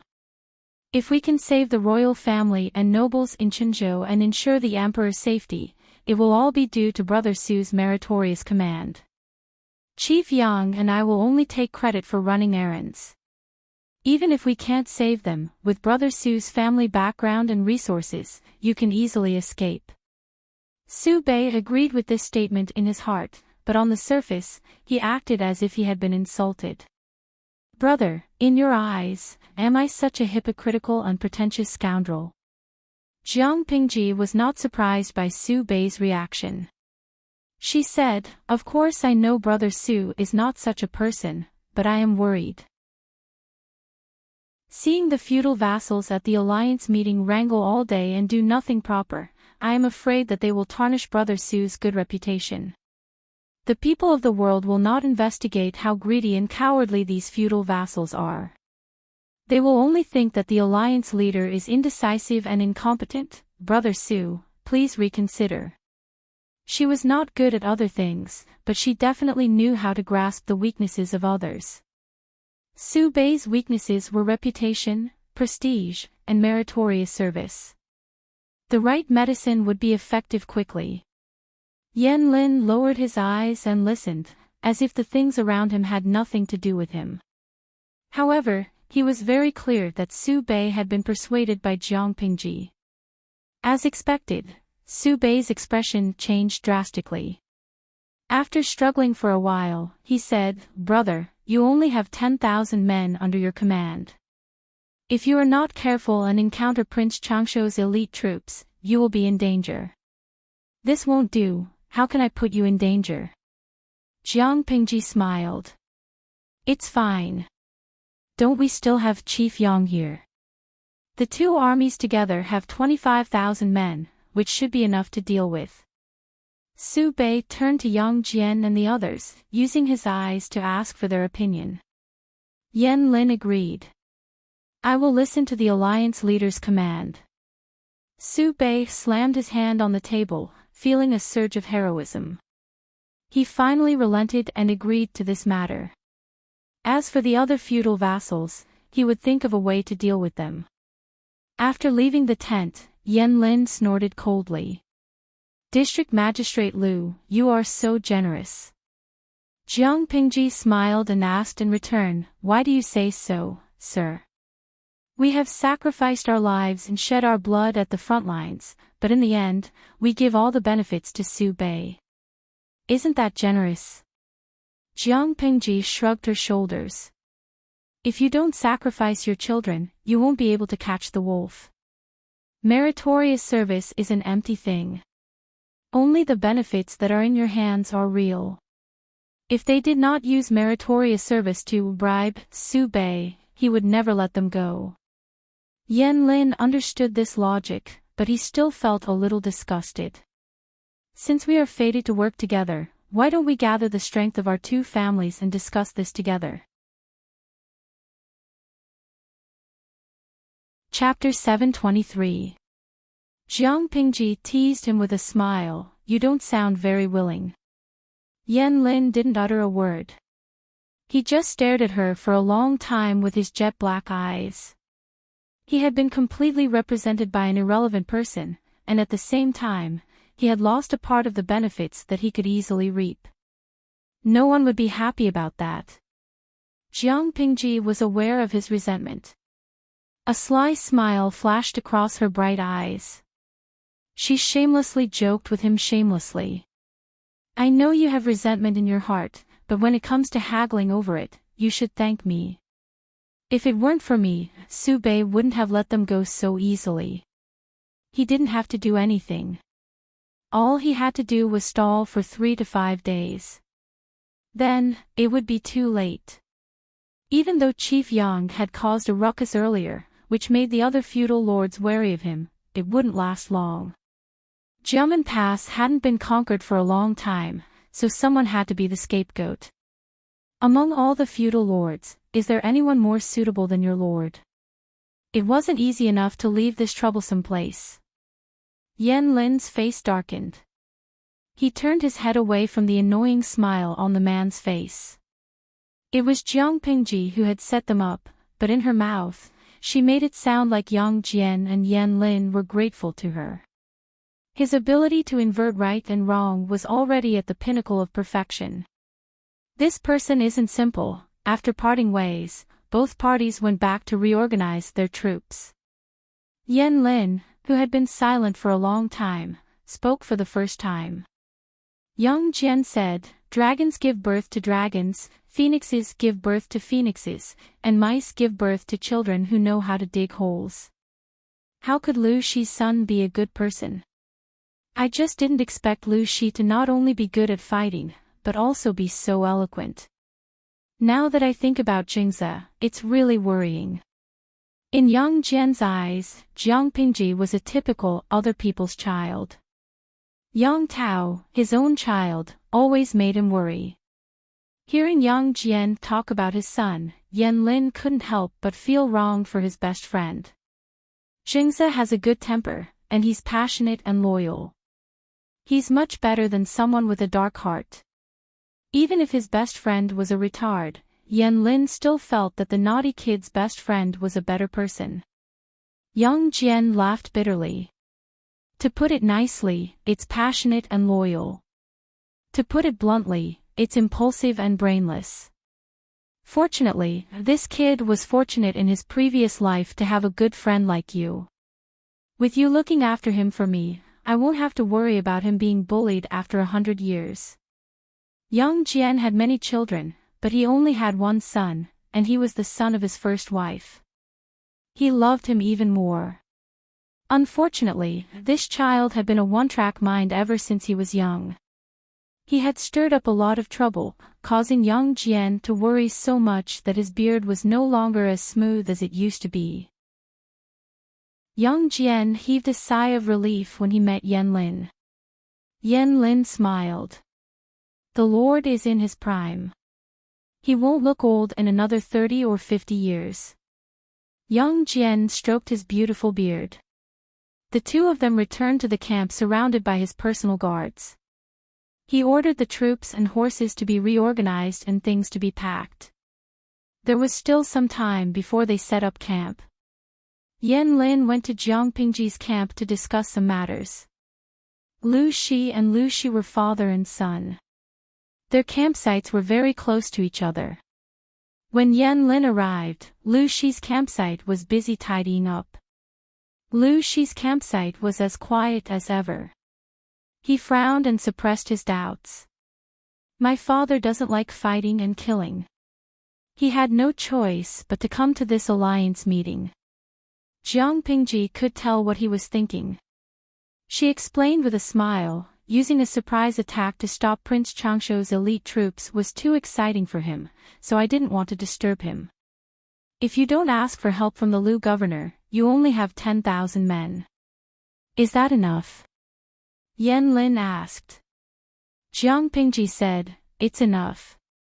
Both our families have 25,000 men. If my father's troops were added to the mix, we would be too big of a target. They were planning to launch a surprise attack, and the key was the word surprise.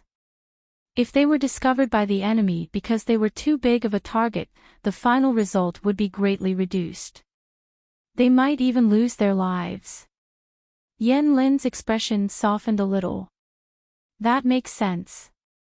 Jiamen Pass was located in the middle of a mountain range. The terrain was steep and undulating.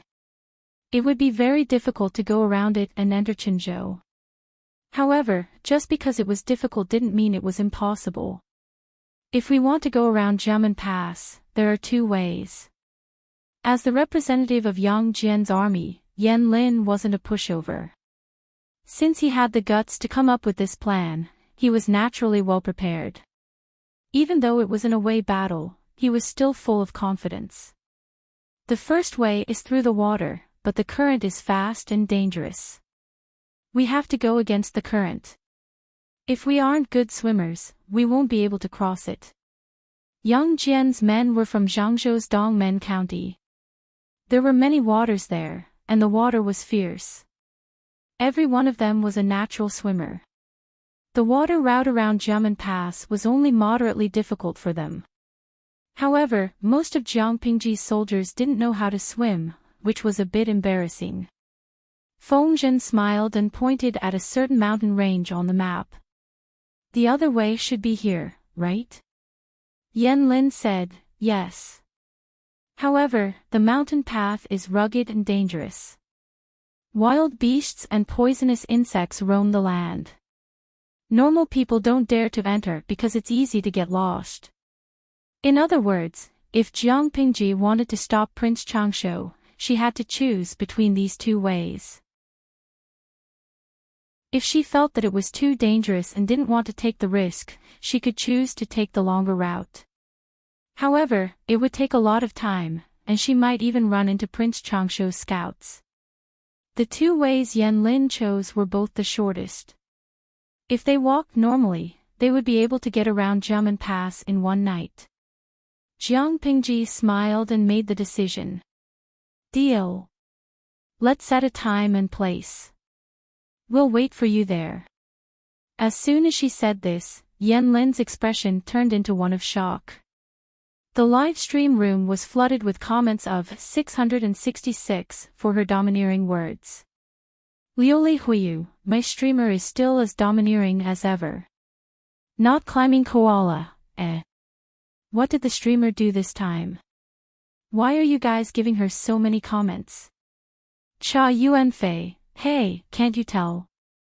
I remember the streamer said that Yang Jian's men were all good swimmers, so they would definitely choose the water route. They were so confident. The streamer's men can't swim, so they could only choose the mountain path. The mountain path was rugged and more exhausting. Looking at the map, the distance was longer than the water route. But the streamer said they would wait for Yang Jian's men. Isn't that domineering? Sai Pu, well, I can say that it's domineering, but it's even more annoying. Didn't you see that Yan Lin's eyes were about to spit fire? No one would be able to maintain 100% composure when encountering such a chinibyu like the host. Not to mention Jiang Pingji's enemies, even the people around her couldn't keep their master's mocking face. Deal. Since the district magistrate is so confident, let's meet up here. Yan Lin pointed at a spot on the map and his smile returned. Chapter 724. The pitch-black sky was like thick, black ink. Only a little moonlight shone on the ground. Jiang Pingji's troops were ready to depart. They quietly left the camp under the cover of the night. Yang Jian's situation was similar. The other feudal vassals were still living in a drunken stupor, continuing their tradition of enjoyment. There was no sign of the incessant quarrels they had during the day. Before Jiang Pingji left, she informed Lu Shi. He sent people to help cover up the two camps so that no one would find out that the two camps were empty. The weather is so cold, and it's so dark that you can't even see your fingers in front of you. Yang Jian and his men are crossing the river against the current. Feng Zhen was wrapped in thick clothes and had a brand new hot water bottle in his arms. Even so, he still felt cold. He couldn't imagine how Yang Jian's troops could cross the river against the current. No matter how good they were at swimming, it would be difficult to protect their lives against the rapid and cold water. Thinking about stripping off their clothes and jumping into the water, going against the current, Feng Zhen's small body couldn't help but shiver. His lips turned even whiter. Jiang Pingji smiled. She said, "Who told you that they have to jump into the water?" Ha! Feng Zhen was surprised. But didn't Yang Jian and his men choose the waterway? If they cross the river by boat, they don't have enough boats. They don't have many soldiers, but they still have 15,000 men. How can they cross the river smoothly? Is it possible that Yang Jian has a trick up his sleeve? Jiang Pingji smiled but didn't say anything. She said, "Anyway, they can cross the river smoothly. We have to work harder here." Qinzhou was considered to be in the south. No matter how steep the mountains were, they had a limit. However, the mountains were surrounded by mountains. Without a guide with a good sense of direction, it was easy to get lost. Fortunately, it's still the cold season. If it were spring or summer, the miasma in the mountains, wild beasts, snakes, insects, and rats would be enough to make our army suffer. To make it easier for the troops to march and lighten their load, Meng Han took off half of his armor. He only covered his vital parts. It's cold now, so it's easier. If it were daytime, it would be even better. At least we wouldn't be unable to see the road. Marching at night was prone to trouble. Because of the lack of nutrition, many soldiers had night blindness and their vision was impaired. Even though Jiang Pingji had greatly improved the food in the military camp and distributed torches in groups of 50, marching was still very difficult. Jiang Pingji adjusted her strategy. She let the soldiers who were strong and had good eyesight and hearing to clear a path in front.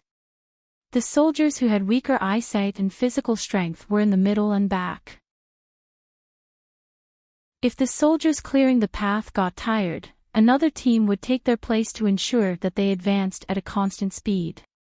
If it were during the day, we wouldn't be able to hide our movements from the other vassal forces. Li Yun and Dian Yen were at the front of the troops. The silver spear that was supposed to be used to reap the lives of the enemies had now become a walking stick for him to test the road ahead. Surprisingly, he did not feel any heartache.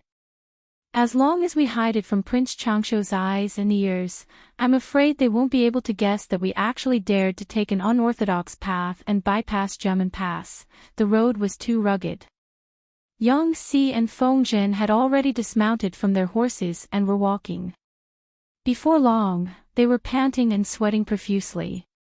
Li Yun turned to Yang Si and said, "Are you tired, teacher? How about I carry you on my back?" Yang Si was still reserved. After all, Li Yun was the general leading the charge. He had to conserve his strength. The road was so rugged that he was already exhausted after walking for a while. If Li Yun carried him on his back, wouldn't he die of exhaustion? Therefore, he chose to refuse. However, someone else was much more thick-skinned than him. Feng Zhen said, "Han Mei, you're being biased. I'm tired too. Why don't you carry me on your back?" Li Yun blinked innocently, then repeated obediently, "Are you tired, teacher? How about I carry you on my back?" Feng Zhen immediately nodded vigorously. "Yes, yes, yes." Jiang Pingji hesitated for a while and said, "Check Ko is making a fuss." Feng Zhen was surprised. What did she mean? Yang Si snorted and mocked, "I said you're shameless." Looking at the two strategists who were about to start a fight, Li Yun could only watch anxiously from the side. "Just carry him on your back. Do you want to give them time to quarrel?" Jiang Pingji walked past Li Yun and raised her hand to pat his shoulder. Sighed, the combined age of the two of them is almost 60. Don't you find it embarrassing that you're still so noisy? Li Yun's strength was his sincerity. Jiang Pingji asked him to carry Li Yun on his back, and he really did. Yang Si was speechless. Once again, this group of people was poisonous. Although it was late at night, the cultivators in the streaming room were still full of energy. They watched the farce with a smile. Huazhuazhua, haha, Li Yun and Feng Zhen, I'm in love with this sweet CP Fei Xianglong, you fickle fairies. Just a while ago, you were in love with Yang Si and Feng Zhen. You've changed your mind so quickly. Chishan Douyin, that won't do. Streamer, you'd better hurry up and introduce all kinds of girls. You have a bunch of men under you. Aren't you afraid that they'll fall in love with each other? For example, you can't let a rich son-in-law like brother Li Yun fall in love. Jiang Pingji looked at the screen full of bullet screens and was speechless. She planned to poison the viewers in the streaming room. Han Mei. What's the matter, my lord? Jiang Pingji asked, how are you and Wan Er? What? Whether it was the strategists or the 150,000 spectators, they all pricked up their ears. There was gossip. Li Yun's eyes darted around, and his cheeks flushed red. Lady Wan is doing well. Why did my lord suddenly mention this? As soon as he said that, the bullet screens in the streaming room turned into jeering, oh, oh, oh. Lady Wan. Isn't that the leader of the women's department in the government office? Han Mei had taught her martial arts. Could it be that they hooked up at that time? There aren't many talented unmarried ladies in Wanzhou. While she's unclaimed, it's better to pluck her as soon as possible, lest someone covets her. Li Yun smiled bitterly. Sir, we're not even close yet. Feng Zhen lay on Li Yun's back and raised his hand to pat his head. If there's no close yet, why don't you take a pen and write it down? Yang Si smiled and shook his head. That's rare. Maybe in a few months, Wanzhou will be able to hold a proper wedding. The ratio of married and unmarried people under Jiang Pingji was basically the same. Yang Si was considered old and unmarried, but he had very high standards. He would rather sleep with women than find a mistress for his backyard. Ever since Feng Zhen beat his wife to death, he became a widower in peace. He was also in the red light district, having fun day and night. Of course, nowadays he was either busy with government affairs or war. He didn't even have time to look for the fifth young lady, let alone a young lady. Jiang Pingji jeered, when the time comes, I'll give you a few more months of salary in advance. Han Mei, the gift money you receive will be the same as their salary. How could Li Yun be a match for the teasing of a few trusted people? In a short while, he was so embarrassed that he didn't know how to walk. Listening to their teasing, Li Yun wanted to dig a hole in the ground. Chapter 725. The mountain road was rugged and difficult to navigate. It was easy to get lost. However, under Jiang Pingji's command, these problems were not a problem at all. The difficulties they encountered were much easier than expected. On the other side, Yang Jian's troops had also come prepared. They had experienced much more dangerous rapids. This was not a big challenge for a group of swimmers. Xiaoyang, can you still hold on? Yang Tao was breathing heavily. His face was no longer immature, but it was filled with the vigor and determination of a young man. Compared to Yang Tao's roughness and casualness, Yan Lin maintained his calm and reserved demeanor. I'm fine. Xingze, go ahead and take care of the Lord. His arrow wound has not healed yet, so he needs to be careful. Yan Lin did not approve of Yang Jian's participation in this surprise attack, but Yang Jian was worried about his retarded son and did not dare let him lead the troops alone. Yang Tao nodded. Xiaoyang, you be careful too. Although the river was flowing fast, it was winter. The current was lower than when the tide was high, so the slope on both sides was exposed. The slope was gentle, so it could be used to reduce the difficulty. This was also one of the trump cards that allowed Yan Lin to reach the destination before Jiang Pingji did. One took the water route, and the other took the mountain route. Both hurried on without a word. The Alliance's camp in front of Jiamen Pass was still bustling with noise until a ray of white light dispelled the darkness in the sky. The sky turned from dark to gray, then from gray to light. Each of the feudal lords had their own agenda. With Lu Shi's help, no one realized that the Alliance had lost 25,000 men. However, they could hide it for a while, but they could not hide it forever. Two camps with a total of 25,000 men were missing. Even the slowest person would notice something was wrong. The funny thing was, when they found out, it was already dusk the next day.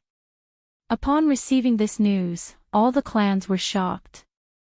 And Chui had secretly joined the Hu County chief, Wu Mashang, to get some benefits.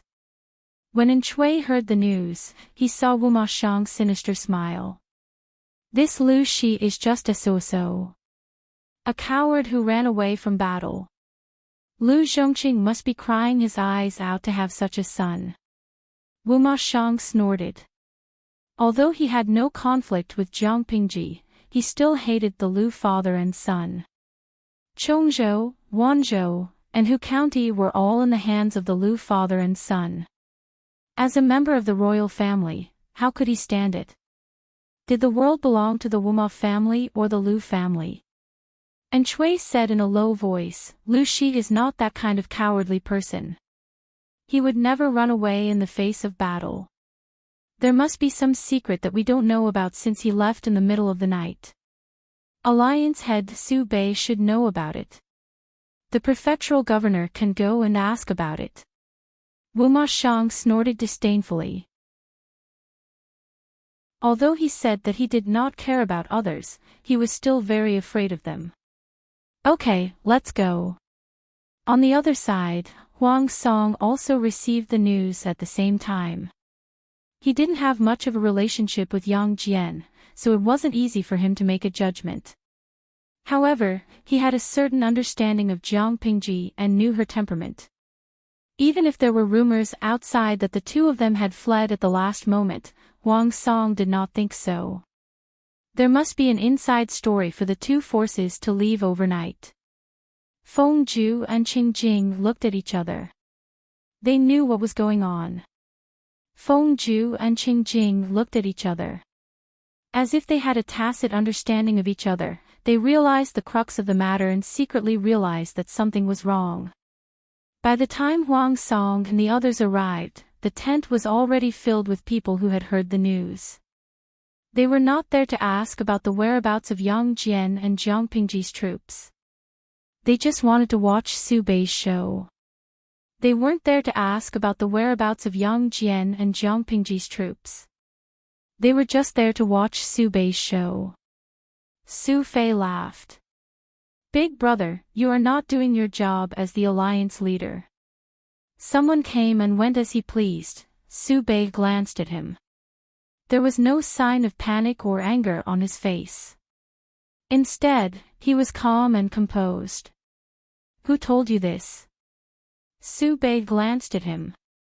There was no trace of panic or anger on his face. Instead, he was calm and composed. Who told you this news? As for what they were doing, I cannot tell you for now to prevent secrets from being leaked. Su Fei snorted coldly. He did not believe this excuse at all. He thought Su Bei was guilty. Su Bei kept a straight face, his eyes filled with disdain. Everyone, your first task is to break through Jiamen Pass.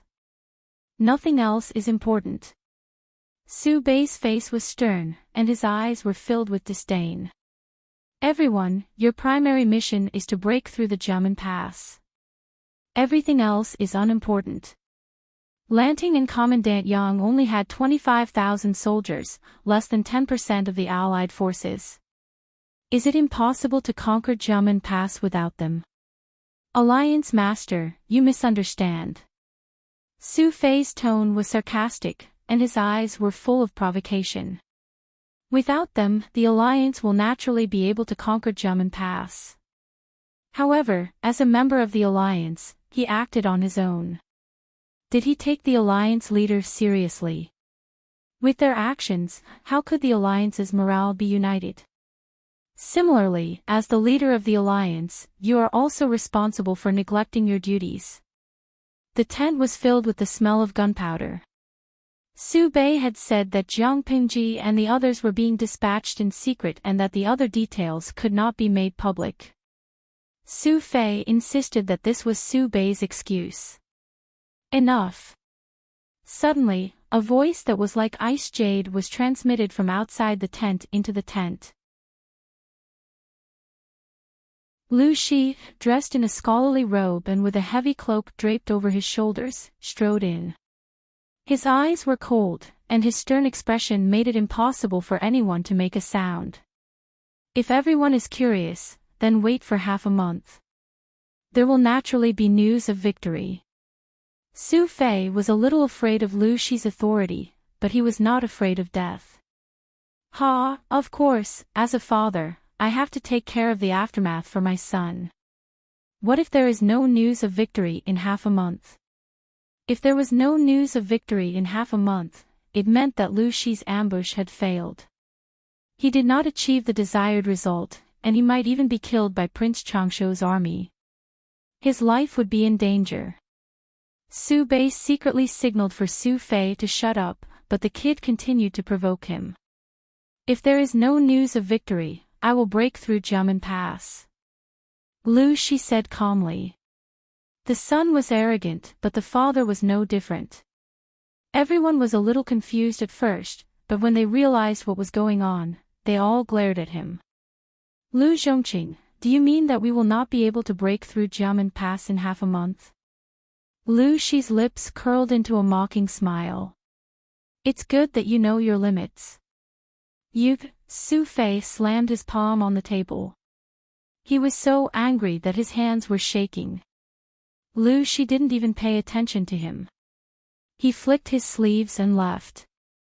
Until the end, Su Bei still did not reveal the whereabouts of Lu Shi and Yang Jian's troops. Who knew if there were spies from Prince Changshu among the alliance's troops? In short, Su Bei would not easily reveal anything that was related to the military secrets. However, even if he didn't say anything, there would still be people who would be able to figure out the truth. What a bold move. Qing Jing lowered his eyes. But this person relies too much on crafty tactics. Feng Ju was mentally prepared for this. After all, he and Jiang Pingji were old friends.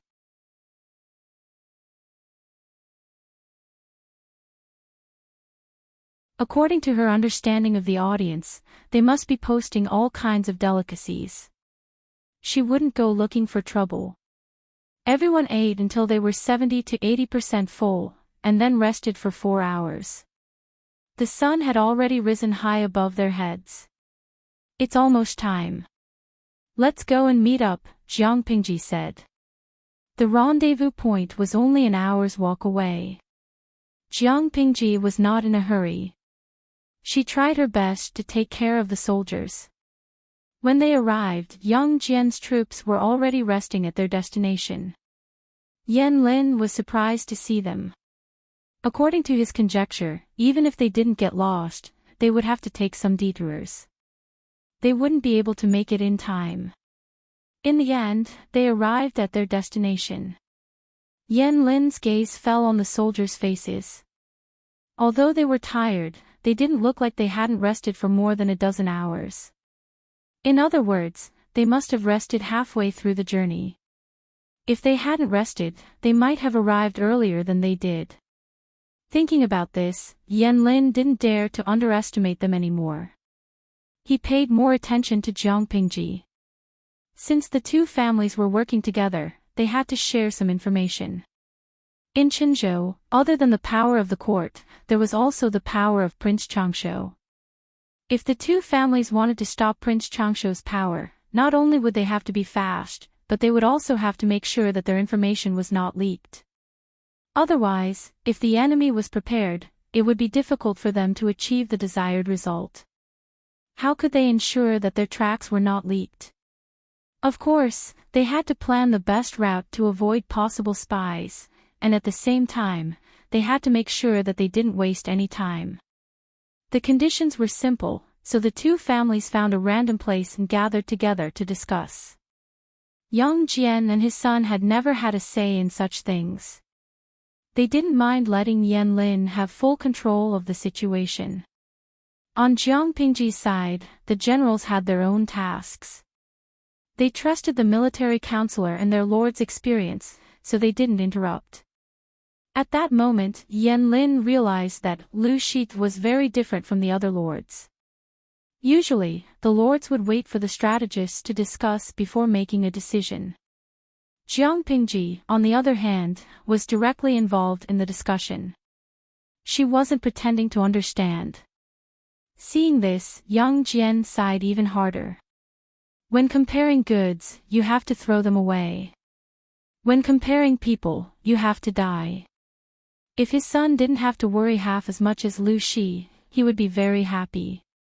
If it weren't for Yan Lin, Yang Jian would often have the urge to shove the kid back into the furnace and remake him. They had already come up with a plan, but the alliance only realized that the two forces had disappeared. Lu Shi had mocked the alliance for not being able to take Jiamen Pass. They didn't believe him, so they insisted on taking it down for Lu Shi to see. Then, they were slapped in the face by the defending generals of Jiamen Pass. The first battle lasted more than 2 hours, and they lost more than 2,000 corpses. They had no choice but to retreat. Seeing this, everyone's faces turned as black as the bottom of a pot. Su Bei sat in the seat of honor, listening to the dukes passing the buck. He felt like his brain was about to explode. After dealing with these people with great difficulty, Su Bei went to Lu Shi that very night. He wanted to secretly ask for advice on how to break through the pass. Lu Shi's answer left Su Bei speechless. He said, "I had no choice. You asked me to govern a state and a county. I don't think I'm weaker than anyone else, but it's difficult to command a battle." Su Bei was so shocked that he couldn't close his mouth. If Lu Shi didn't have a brilliant plan to break through the pass, then why did he boast during the day? He didn't ask, but his face clearly said, "Are you kidding me?" Lu Shi was speechless. Lu Shi said sternly, "If I didn't say that, those people would have continued to attack the alliance leader Enchanting. How could I bear to watch that?" In short, he had to say something. Acting cool for a while, but dealing with the aftermath was the crematorium. Su Bei was speechless.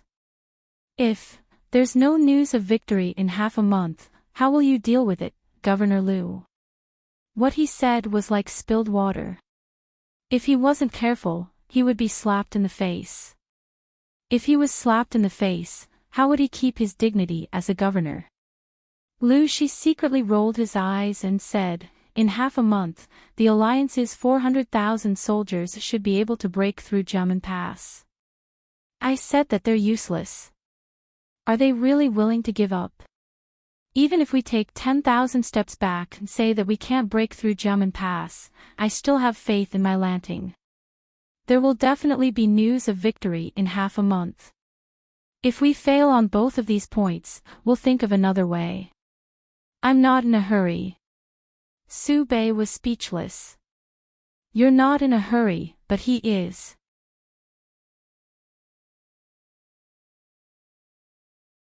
Chapter 727. 11 days passed in the blink of an eye. The alliance finally broke through Jiamen Pass. That night, they celebrated with dancing and singing. Seeing this, Huang Song and a few of his trusted advisors sighed.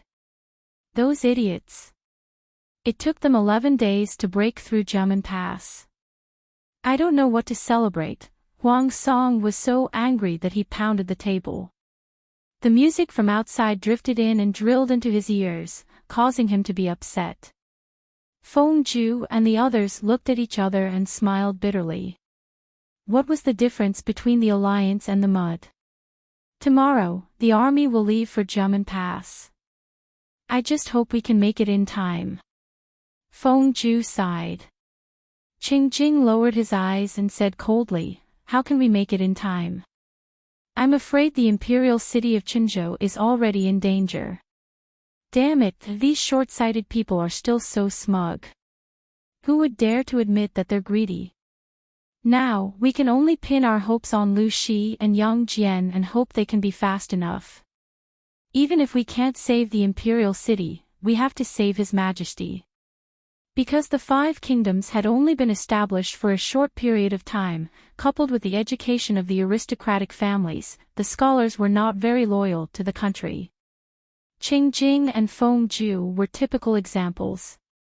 To them, the imperial family would be destroyed sooner or later, but not now. The Emperor of Dongqing was still around, and he could still control some forces. If the Emperor was gone, the whole of Dongqing would be ruled by feudal lords. As for Huang Song, he needed to lay low and develop further. He couldn't live without the Emperor. Feng Ju sneered and said with obvious sarcasm, "I hope so. God bless Dongqing." But God wasn't on Dongqing's side. The fate of the country was almost exhausted. No matter how hard they tried, they could only struggle on. On the second day after the alliance broke through Jiamen Pass, they passed through the pass in high spirits. The imperial city of Qinzhou was in danger. Ever since they moved the capital to Qinzhou, the emperor had planned to build the imperial city into another Shangjing. However, the national treasury was empty, and Prince Changshu had taken the opportunity to interfere. Most of the silver had to be invested in the army. Because there wasn't enough money for construction, the emperor and his concubines had to live in the temporary palace in Chenzhou. Although it was a temporary imperial residence, it was no less luxurious than the imperial palace in Shangjing. The emperor and his concubines could still live a befuddled and luxurious life. The emperor did not need to care about the war outside. He only cared about his own enjoyment. He embraced beauties, drank wine, and enjoyed himself. A luxurious life required the support of money, but how could he raise enough money for his extravagant spending? The emperor simply moved the secret practice of selling official positions and titles to the surface. Every official title was clearly marked at a price. The emperor's table manners were ugly and shameful to the aristocrats. The emperor had 3,000 beauties by his side, but the one he doted on the most was the former imperial noble consort, the current Empress Huijun. When talking about the Empress, many officials were filled with love and hate, gnashing their teeth in anger. Why was it a love-hate relationship? Because, as long as she was present, the emperor's violent nature would be greatly restrained, and he would not easily draw his sword to kill. Many officials were about to be executed by the emperor. It was all thanks to Empress Huijun's plea that their entire families were spared from the death penalty. Logically speaking, the officials had more or less received the empress' kindness, so why did they still hate her? When Empress Huijun was still the imperial noble consort, she plotted to murder the previous empress and seduce the crown prince, causing the relationship between the emperor and the crown prince to fall apart. The father and son turned against each other, and the crown prince's entire family was stripped of their status, demoted to commoners, and died miserably. As for the crown prince himself, he was beheaded by the furious emperor, and he died with his eyes wide open. Not only was the crown prince murdered by Huijun, but the second prince, the third prince, and the fourth prince, Wuma Jun, were also murdered. The second prince was found to have used witchcraft to murder the emperor and Empress Huijun. His house was confiscated, and he was killed. His mother's family was not spared. The third prince's presence was very weak, but his status was the most honorable. His mother was from a side branch of the Feng family, but she was found to have seduced his concubine's mother, caused chaos in the palace, and had sex with the emperor's new favored beauty in public. As a result, she was stripped of her status and demoted to a commoner. As for the fourth prince, Wuma Jun, he did not end up well either. One day, he ran out of his mansion in a drunken fit and passed out on the side of the road. His legs were crushed by a few passing carriages, and he was now a cripple.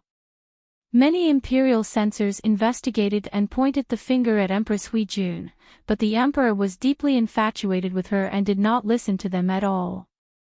The court was in chaos, and everyone was panicking. The Meng family of Zhangzhou changed sides overnight.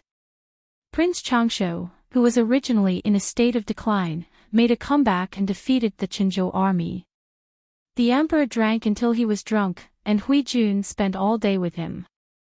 All the ministers who came to see him ate and went into seclusion. Huijun was now seductive to the bone. She seemed angry and resentful, and her eyes were full of charm. She said to the emperor, "Your Majesty, they are shouting outside again. Day after day, it's so annoying. If June doesn't like it, find a small eunuch and kick them out." The emperor touched Huijun's delicate, boneless hand with intoxicated eyes. At the mention of those noisy imperial censors, he felt a wave of irritation. Bad news came from the front line every day. It was fine if those ministers could not share his burdens, but they liked to meddle in the affairs of his backyard. So, he still liked to stay at Huijun's place. As long as he enjoyed her body, listened to her gentle voice, and enjoyed that moment of pleasure, he would be willing to die. How could he care about those officials outside who were babbling nonsense? Huijun smiled. It was not an exaggeration to say that her smile could topple a city. Your Majesty, you'd better go out and take a look. If you continue to stay here, I'm afraid the ministers will criticize me again. The more magnanimous she was, the more the emperor hated the ministers. The emperor's eyes were fierce. I won't go, I won't go. Let them kneel outside until they die. Both of them are useless. They can't share my burdens, and they make things difficult for me everywhere. If it wasn't for Empress, please, they would have been beheaded long ago. Would they still be making noise outside? Jun said considerately, as the person who sleeps beside your Majesty, how can I not understand the troubles in your Majesty's heart? It's just that all the ministers are the pillars of the country. If something happens to them kneeling outside the palace, it will be one more crime to frame me. Alas! The emperor felt sorry for her and wrapped his hands around her soft hands. His heart was full of relief. They misunderstood Empress so much, but Empress still pleads for them everywhere. Unfortunately, the people outside are a group of ungrateful ingrates. How can they deserve Empress' protection? The emperor frowned in his heart. He was increasingly disgusted with those ignorant ministers. Empress is still the best. Chapter 728. The emperor raised his hand to stop her. I believe you. Ignore the others. I've raised those unfilial sons for nothing. They're all animals who want to kill me. Those vermin who tried to kill their father and usurp the throne deserve to die. The ministers thought that Jun had instigated the fall of the princes and even the death of the crown prince. But in reality, Jun did get involved, but she was just taking advantage of the situation. At most, she was a catalyst and an accomplice. She wasn't the real mastermind. Who was the real mastermind? It was the emperor in front of them. Empress' body is comparable to the elixirs of immortals. It makes my body lighter and younger, the emperor said obsessively. We're still so young. We can have 8 or 10 children in the future and teach them well. They'll definitely be better than those bastards. Why did the emperor want to kill his sons? First, the princes were young and strong. They coveted the throne, but the emperor was gradually weakening. He was just not satisfied. Second, under Jun's deliberate provocation and schemes, the princes already had the intention to rebel. The emperor didn't have to be lenient to kill them. For an emperor, which was more important, the throne and his own life? Needless to say, the throne and his life were more important. With the throne and his life, his body was getting younger and younger. As long as he had a woman, anyone could give him countless sons. Rather than saying that Jun had plotted against the princes, it was more accurate to say that the emperor had made Jun the scapegoat and used her to kill his sons. Your Majesty. Jun nodded shyly, seeming to be angry but not angry. When the emperor saw this, he laughed from the bottom of his heart and easily picked up the beauty. The two of them rolled into a ball on the dragon couch. The interweaving breathing created an atmosphere that made one's face and ears red. Their clothes were in tatters, and fragrant sweat continuously. Another day passed. An elite army of more than 20,000 soldiers descended from the sky and surrounded the imperial city of Qinzhou, which had been emptied of soldiers. War raged inside and outside the city. The common people ran in fear. Everyone was at a loss. The ministers and nobles packed up their belongings and prepared to escape with their wives and children. Inside the palace, the eunuchs walked hurriedly with panicked expressions. Some people took advantage of the chaos to steal and escape the imperial city. Inside the imperial harem, the concubines and beauties were panicking. One by one, they scrambled to steal gold, silver, jewelry, and clothes. Everyone was panicking, except for 2 people. The emperor breathed heavily and raged at the officials and the messenger. He was so angry that his chest hurt and his face was slightly green. The whole of Dongqing was his territory, but the rebels and traitors outside wanted to invade. They wanted the life of the emperor. The other person was the current Empress Huijun. She sat quietly on an exquisite couch, and the palace maids serving her were quickly packing up. "Empress, is there anything else you want to bring?" the personal palace maid asked her. Huijun was playing with a dagger embedded with all sorts of resplendent gems. When she pulled it out, the blade was suffused with a cold white light. She looked into the distance and said with a smile, "I don't need any jewelry. Just do as you see fit." The palace maids looked at the Empress every day and felt that she was a celestial being. Now that they looked at her again, they felt that the Empress' smile was less bewitching and more pure and innocent. It was even more shocking.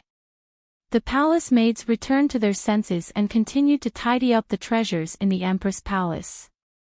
Huijun looked down at the dagger and snapped it shut. Then, she hid the dagger in her sleeve and tied it to her arm. Dog Emperor. If it wasn't for this dog emperor, she would have a gentle and kind father and a beautiful and virtuous mother. She would have been their treasure. However, because of this dog emperor, her father was killed and her mother was sent to the palace to serve a strange man while she was pregnant. After the robbery, why did he throw her mother and her into a poor house in Shangjing and make them lowly prostitutes? He broke up her family and destroyed her entire life. She wanted to cut off this man's descendants and destroy her family. Huijun snorted coldly and made up her mind. The emperor wanted to escape, but he didn't forget about Huijun. When Huijun was taken away by the palanquin, her ears were filled with the cries and sobs of the concubines and beauties because they had been heartlessly abandoned by the emperor. What would happen to the concubines of the emperor once they were captured by the rebel army? Huijun didn't have the heart to think about it. She wanted to pity these women, but in the end, she tragically realized that she no longer had that kind of mercy. "Jun, why do you look so terrible?" the emperor asked as he held her hand. Huijun said expressionlessly, "I saw those sisters on the way, but the emperor interrupted Huijun. "Those women are short-sighted and of lowly birth. Why are you sad for them, Jun?" Huijun's heart turned cold. Those women were all women that the emperor had recruited into the palace through various means, but now he had abandoned them like a pair of worn-out shoes. She said, "I was just feeling sentimental for a moment. Things just grieve for their own kind." The emperor hugged her and gently comforted her. "Jun, don't worry. I will never let you down. I will definitely protect your safety." Huijun nestled in his arms and revealed a blissful smile. However, her eyes were still cold, without a hint of a smile. The emperor and the ministers sneaked out of the city under the protection of the imperial guards. After all, Prince Changshuo's elite army only had about 20,000 men. It was impossible for them to surround the entire imperial city. Unfortunately, their whereabouts were still exposed after 2 days, and the enemy caught up again. The army that caught up with the emperor was the vanguard of the cavalry. More than 10,000 imperial guards were solemnly waiting in formation against the enemy. Outside, there were the sounds of killing and screams. The emperor's face was pale. He could only obtain some peace by holding Huijun's hand tightly. "Your Majesty, you are the true Son of Heaven. You will definitely be safe." The emperor patted Huijun's hand, and his pale face softened slightly. At first, the imperial guards were still able to resist the attack of the cavalry vanguard. However, as the number of enemy reinforcements increased, the imperial guards gradually lost their strength. The defensive line was broken, and there were heavy casualties. Not only were there the screams of the soldiers outside, but there were also the screams of the ministers' families. The emperor's face gradually turned from pale to green, until a head flew into the dragon carriage. "Your Majesty, the reinforcements of the rebel army are coming. We can't hold them off anymore." The emperor could not sit still anymore. He asked the eunuch to prepare ordinary clothes for him, and planned to let the men of sacrifice protect him to break out of the encirclement. However, if that was the case, Empress Huijun would not be able to take him away. His eyes turned cold, as if recalling something from the past. He asked someone to prepare white silk wine for Huijun. After hearing this, Huijun's face turned pale. She smiled sadly. "I am willing to wait for you on the bridge of helplessness. I'm sorry, I still let you down. You are the Empress. You cannot be humiliated by the rebel army. Do you understand?" "I understand." There were faint tears in Huijun's eyes as she leaned affectionately in the emperor's arms. "Your Majesty, before I die, I have no other wish. I only hope that your Majesty can hear the story of my past. If I can live completely in your heart, I can die without regrets." The emperor was anxious, but under Huijun's reassurance, he became more patient. "Speak." Huijun stroked the side of his face affectionately with her left hand, and the dagger in her right sleeve slipped into her palm. Puff!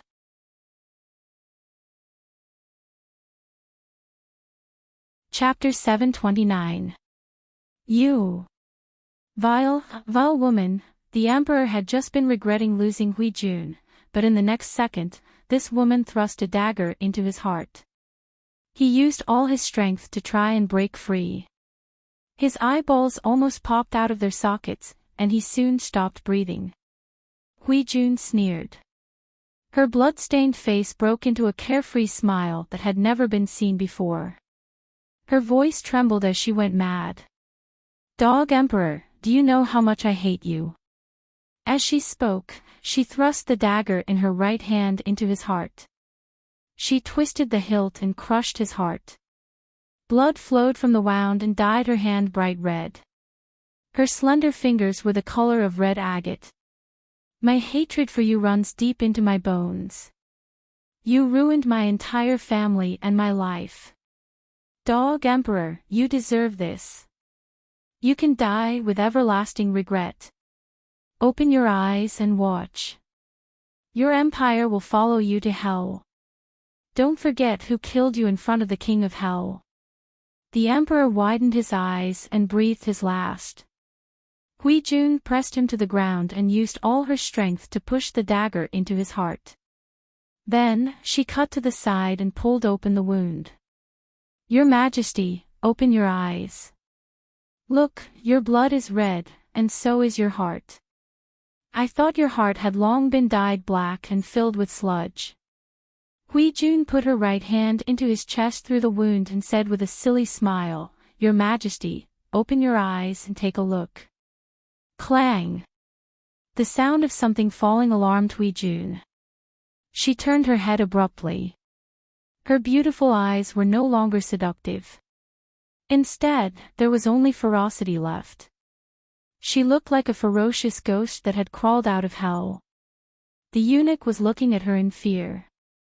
There was a tray of clothes at his feet. It was prepared for the emperor to escape with his life. Huijun clicked her tongue and laughed. "You saw it." The eunuch was so frightened that he fell on the floor of the carriage. He stammered for a long time before shouting uncontrollably, His Majesty is dead." His voice was loud and shrill. The surrounding guards heard it and felt a chill in their hearts. Their morale plummeted. The enemy took advantage of the situation to attack. "His Majesty is dead. His Majesty is dead. His Majesty is dead." The little eunuch rolled and crawled out of the dragon carriage, crying and wailing. When he got off the carriage, he even fell down hard, causing him to see stars. Ignoring the pain, he staggered to his feet and continued to run for his life, as if there was a terrifying ghost chasing after him. When the officials heard the news, they almost fell to the ground. Their faces were filled with disbelief. The rebel army hadn't even reached the center. How could His Majesty die? How was this possible? How did His Majesty die? Because of this eunuch's report, the imperial guards were distracted and their resistance was weak. Soon, they were torn apart by the rebel army and were utterly defeated. Amidst the chaos, the rebel general rushed all the way to the dragon carriage. He leaped onto the dragon carriage and lifted the curtain. His eyes almost popped out of his sockets.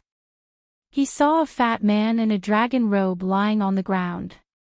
Fresh blood flowed out of his chest, making him look like a piece of pork stained with blood. This should be the emperor. The general pondered and shifted his gaze to the peerless beauty beside the emperor. With just one glance, he felt that his heart had fallen into the other party's starry eyes, and he seemed to hear the sound of hundreds of flowers blooming in his ears. It was love at first sight. Admittedly, he had seen many peerless beauties, but in front of the woman in front of him, all the beauties in the world paled in comparison and became dull. I am the mother of the nation. General, you are being too presumptuous by looking at me so rudely. Hui Jun sat upright and secretly clenched the dagger in her sleeves. The blood on her skin had already been wiped clean by her. She had suffered too much humiliation in her life. She felt that it was dirty. Now that she was going to the underworld, she wanted to go clean and beautiful.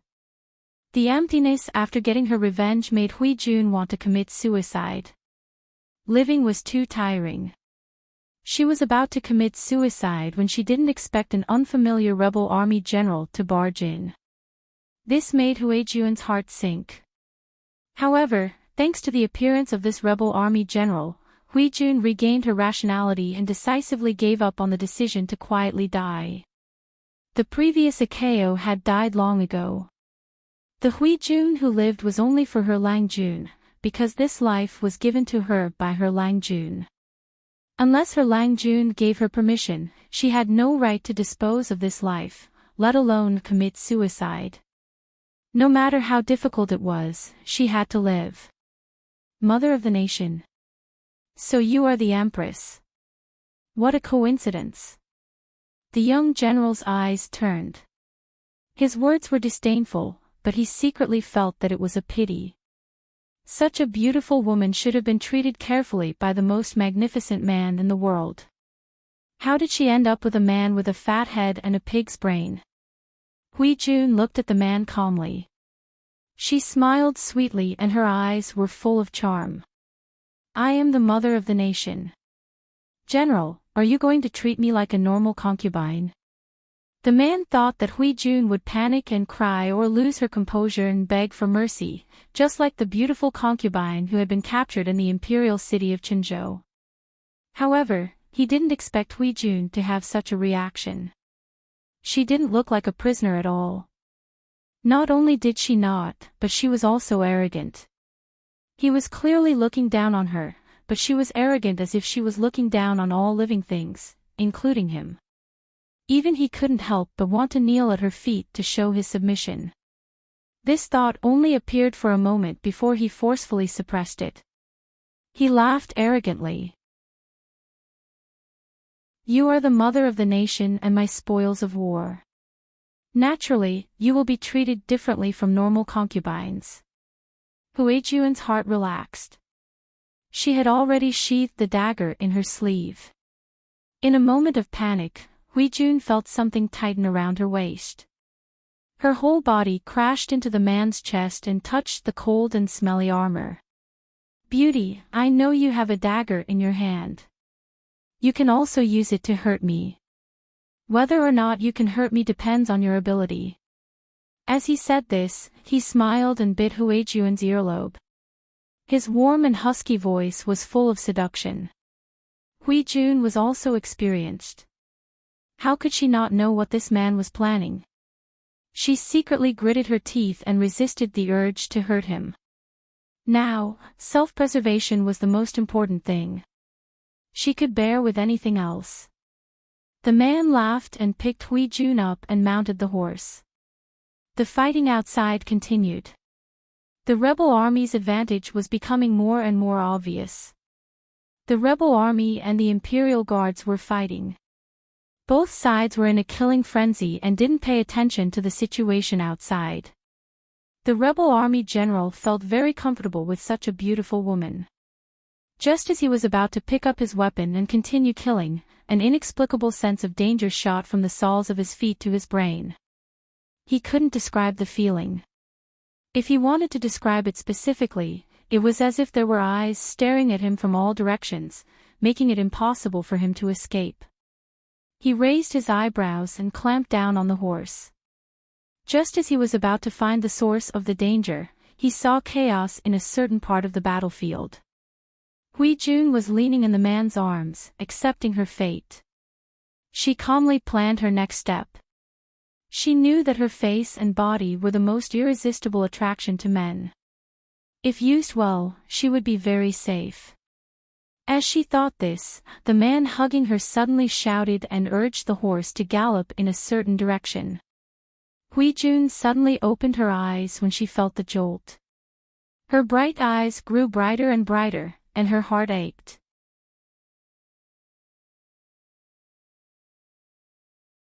Chapter 730.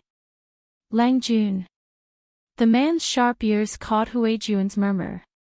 The anger in his heart was ignited, and his eagle-like eyes were filled with undisguised murderous intent. The silver spear was unbelievably agile like a spirit snake. It drew streaks of dazzling silver light in the air. Bright red blood, silver spear, and dazzling red tassels. One man, one horse, and one spear tore a hole in the battlefield. The silver spear came at them head-on. Flesh was torn apart by the sharp blade, and blood splattered everywhere. Before the rebel soldiers who were entangled with the imperial guards could react, their throats and foreheads were dyed red. Their heavy bodies fell to the ground, unconscious. It was like a wolf entering a flock of sheep. No matter how many sheep there were, they could not stop the momentum of the fierce wolf's slaughter. Hui Jun bit her lower lip nervously. Her hands involuntarily grabbed the man's armor. As the shadows of the spear flashed, the silver light was accompanied by blood. Even her emotions fluctuated violently. "Is that your lover?" The man hugging Hui Jun snorted coldly. He raised his weapon and charged toward the man. "It's a pity that he's an overconfident brat. I'm afraid he won't be able to rest in peace." Jiang Pingji, dressed in red and silver armor, charged into the enemy's formation. It was as if there was no one there. "Brat, eat my knife." Even with Hui Jun on his horse, the man was not affected. He slashed at Jiang Pingji's back with his heavy long knife. However, Jiang Pingji was not someone who could be ambushed so easily. She casually blocked the attack. The weapons collided with each other with a heavy sound that made one's teeth ache. "You're quite strong," she sneered. She swept her spear horizontally, clearing away the enemies who came up to her. Then she charged toward the general. Little White did not disappoint its excellent bloodline. It was highly trained in war and understood human nature. It cooperated well with Jiang Pingji. It used its hooves to crush the chests and heads of several enemy soldiers. Its ferocious appearance did not reflect its usual shyness. Jiang Pingji chuckled. "Hui Jun, I'm here to pick you up." To outsiders, the young general's handsome face was stained with blood, but it did not look ferocious. Instead, it gave people the impression that it was upright and clean. "Lang Jun," Hui Jun replied with a trembling voice, her bloodshot eyes filled with tears. Just as she was about to lean forward, the hand that was restraining her waist suddenly tightened, pulling her back to reality. Hui Jun had never imagined that this person would actually appear at this time and personally fulfill the promise he had made many years ago. "You don't have to be afraid. When the dust settles, I will protect you," so, she came here now. Her originally dead heart was now filled with fresh blood, allowing her to hear the thumping of her heartbeat. Such a beautiful atmosphere, there would always be people who didn't know what was good for them to spoil it. For example, the audience in the live broadcast room, for example, the enemy general. Chingamanwu, Sister Hui Jun, we're all here to pick you up. Let's go home. Little angel, let's go home together. Almighty Ding Dang, you're so shameless. Carry my Miss Hui Jun and do a 100-meter sprint. Don't even think about coveting her. Yen Rian, ha. You stinky square-faced man, let go of my big sister Hui Jun. Tianshui Xianla, I have a curse to say right now. Pervert, where are your hands on Miss Hui Jun? The audience in the live broadcast room had all sorts of crusades against the enemy general. The man took advantage of her, and the strength he used to hold Hui Jun's waist was almost enough to strangle her. Seeing this, Jiang Pingji directly attacked the man's face without saying a word. It seemed that she had no intention of caring about Hui Jun in his arms. The man laughed loudly and advanced instead of retreating. You came at the right time. A young boy who hadn't even fully grown his pubic hair dared to snatch his woman. Clang! The sound of weapons colliding rang out. The ear-piercing high-pitched sound traveled into her eardrums. Hui Jun subconsciously shrank her head and closed her eyes. The man who was holding her was secretly shocked. He took a few steps back with his horse, and the horse under him even neighed in pain. How could Jiang Pingji give the other party time to react? Little White boldly rammed and bit the enemy's war horse. The silver spear in Jiang Pingji's hand turned into a shadow. She killed off the enemies that surrounded her, and she pressed forward step by step. The enemy did not dare to send out archers in consideration of their general safety. Just as they hesitated for a moment, a cloud of dust rose from the distant horizon. Jiang Pingji rushed over on her horse. How late could her reinforcements be? The man who was holding Hui Jun gradually lost his strength. Sweat dripped down from under his helmet. After a round of fighting, one of his actions was greatly admired by Jiang Pingji and the audience in the streaming room. Both of them tacitly avoided Hui Jun. Jiang Pingji could forget about it. She had originally rushed over to save people. The man knew this, but he did not use Hui Jun as a shield. Instead, he did his best to protect her. This open and honest style won Jiang Pingji's favor. However, the audience was still determined to hate him. All men who fought with them for beautiful girls were heretics. The man was also surprised and depressed. His strength was already rare and tyrannical. After so many years, there were few who could match up to him. He did not expect to meet someone with even more brute force today. It turned out that he was a young general who had not fully matured. It was fine that he was born with divine strength, but he was also agile. The shadows of the spear were dense, like an impenetrable net. He, who had always been proud of his strength, did not dare to take it lightly. He could only barely resist. If it was not for the soldiers around him restraining the unfamiliar young general, the man felt that he would have lost even more miserably. He had to empty one hand to hold Hui Jun and the other to hold the weapon. It was already sore and limp from frequent collisions. The muscles on his arm had swollen to the point of showing signs of blood. Hui Jun also noticed the situation. She hurriedly and frantically said, "I'm sorry." At that moment, the man's attention was completely focused on Jiang Pingji. He could not spare any extra attention. Hui Jun pulled out a dagger from her sleeve and slashed the man's thigh. While he was panicking from the pain, she leaned over and pounced on Jiang Pingji. "Oh my, you're not afraid of death." Jiang Pingji carefully noticed Hui Jun's movements. She had long prepared to borrow him, but she still lectured him. The man who had been tricked by Hui Jun came back to his senses. A trace of unwillingness flashed across his face. However, he did not attack Huijun. Instead, he spat out a mouthful of bloody saliva and laughed wantonly. You dare to snatch a woman from me? You have guts. Tell me your name. If I'm in a good mood, maybe I'll leave you with a whole corpse. Jiang Pingji protected Huijun in her arms. If she was allowed to stay on the horse, who knew if she would become a target for arrows? Ha, aren't you afraid of cutting your tongue when you talk big? Jiang Pingji dealt with the enemy troops with ease. At that moment, she had already tried to break out of the encirclement and regroup with the army. The rebels had no more scruples. Several cold arrows were aimed at her vital parts. Jiang Pingji lowered her voice and said to Huijun, "Hold me tight. Be careful."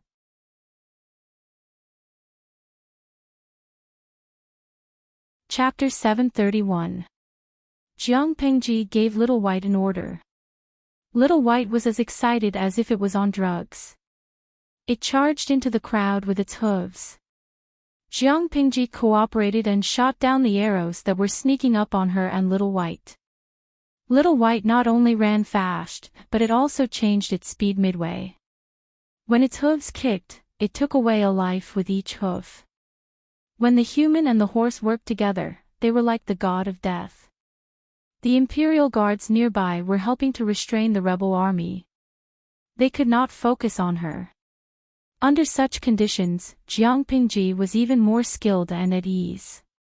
The number of souls that died under her spear kept increasing. She and Huijun, who was in her arms, were almost covered in blood, but they were surprisingly unharmed. "Bring me my bow and arrows."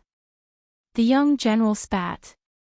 His right hand, which was holding the weapon, almost lost all feeling. Watching Jiang Pingji's back gradually disappear, he knocked an arrow and drew his bow. He aimed at Jiang Pingji's back. The two-stone heavy bow was as light as a feather in his hands. The arrow left the bowstring and broke through the air. It was a dazzling arrow. At that moment, besides his arrow, there were dozens of other arrows. Jiang Pingji frowned secretly. She shot down the other arrows and hugged Huijun to avoid being hit in the vital areas. In the end, the arrow that should have pierced through her back brushed past her arm. Huijun witnessed the scene with her own eyes. She saw that Jiang Pingji's arm had an arrow wound. Her eyes widened and she clenched her fists. She developed a strong hatred for the general just now. She trembled and said, "Lang Jun, you're injured." Jiang Pingji said nonchalantly, "It's just a small wound. It'll heal in a day or two." It was not that she could not avoid the arrow, but Little White could not keep up with such extreme speed. She still had to worry about Huijun. In the end, she was injured, but it was only a small wound the length of a finger. If the arrowhead had been smeared with poison, it would have caused her some trouble. Unfortunately, the arrow was not poisonous, so she did not need to care. Little White quickly left the enemy's shooting range and quickly entered the area of their support. "My lord." Li Yun and the others' horses were not as fast as Little White. Most of the troops still relied on their two legs to run. How could they catch up? On one hand, they were on tenterhooks, and on the other, they used all their strength to rush back. Their lord actually came back unscathed. With such a willful and reckless master, the life of the subordinates would be shortened by several years. "My heart is so tired, I really want to quit." "I'm fine." Jiang Pingji shook the blood off her spear and said calmly, "His Majesty's carriage and ministers are in front." When Meng Han and the others heard this, they knew that the target was right in front of them. They led the army and charged forward like wolves and tigers. The Imperial Guards thought that they would definitely be defeated. How could they have known that reinforcements would come to their rescue?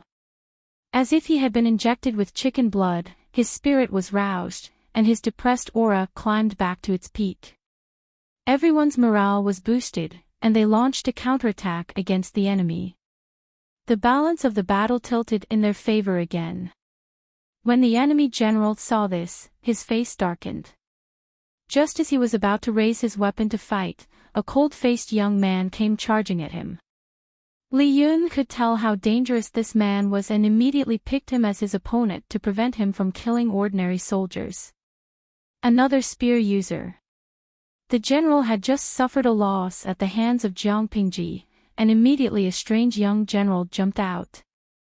This made him furious. Hearing the man's words, Li Yun retorted indignantly. "What's wrong with a spear? Did he eat your rice?" He had learned these words from his master, and they were the best at infuriating. In a battlefield, it was a taboo to be distracted and angry. Verbal provocation was also a tactic. The man was so angry that he laughed. He planned to teach Li Yun a lesson. There was nothing wrong with being young and frivolous, but he had to know his place. In terms of battlefield experience, the man was naturally a level higher. However, he had already been tortured by Jiang Pingji, and his condition was not even 30% of his peak. How could he fight against Li Yun, who was known for his speed? Li Yun's horse was not bad, but his horse was far from his opponent's ferocious horse. The situation was in a stalemate. However, the outcome of the battle was not something the two of them could control. The Imperial Guards and reinforcements directly beat Prince Changshuo's army to the point of tears. The man glared angrily at the direction Li Yun and Jiang Pingji retreated to. With a feint, he deceived Li Yun and turned to leave. "Don't go." Li Yun was ashamed and angry. He had been tricked. When he regained his senses and was about to give chase, he was stopped by Meng Han, who had rushed over. "Han Mei, don't chase a cornered enemy." Li Yun held back his anger. "Why not?" Meng Han could only hurriedly say, "I know that person. You can't handle his sneak attack yet." If Li Yun dared to chase after him, he would definitely not have it easy. He might even be killed by the opponent. Li Yun did not believe it, but when he took a closer look at the man's retreating posture and his tense right arm, he was so scared that he broke out in a cold sweat. "You're letting them escape just like that?" Li Yun was exasperated. The military merit that was already in his mouth flew away just like that.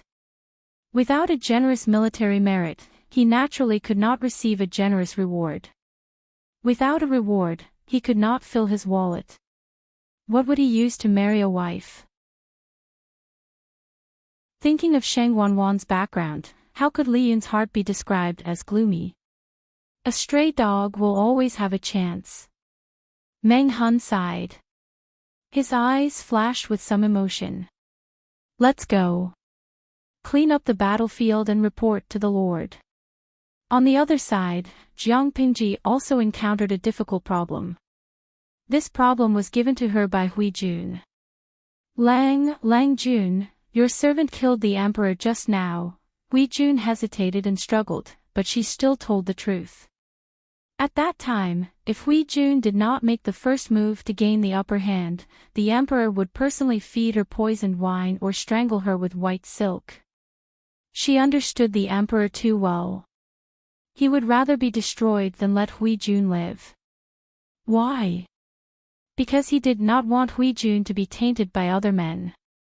Rather than live, he would rather kill her with his own hands. Even in death, Hui Jun would protect his chastity.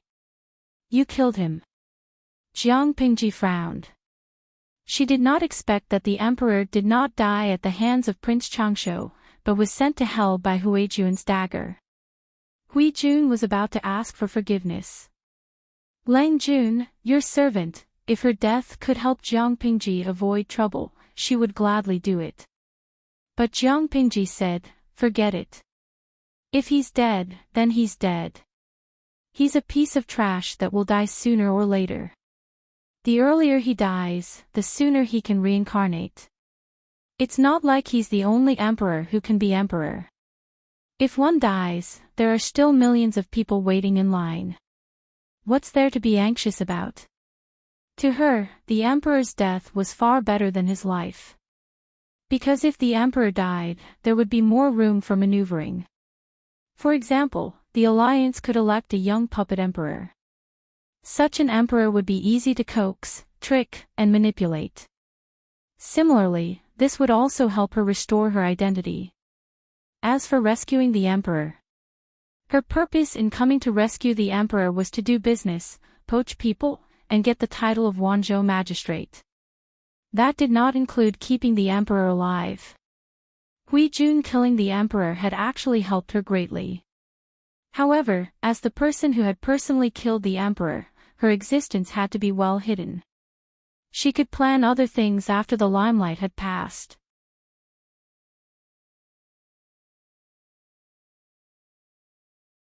Chapter 732.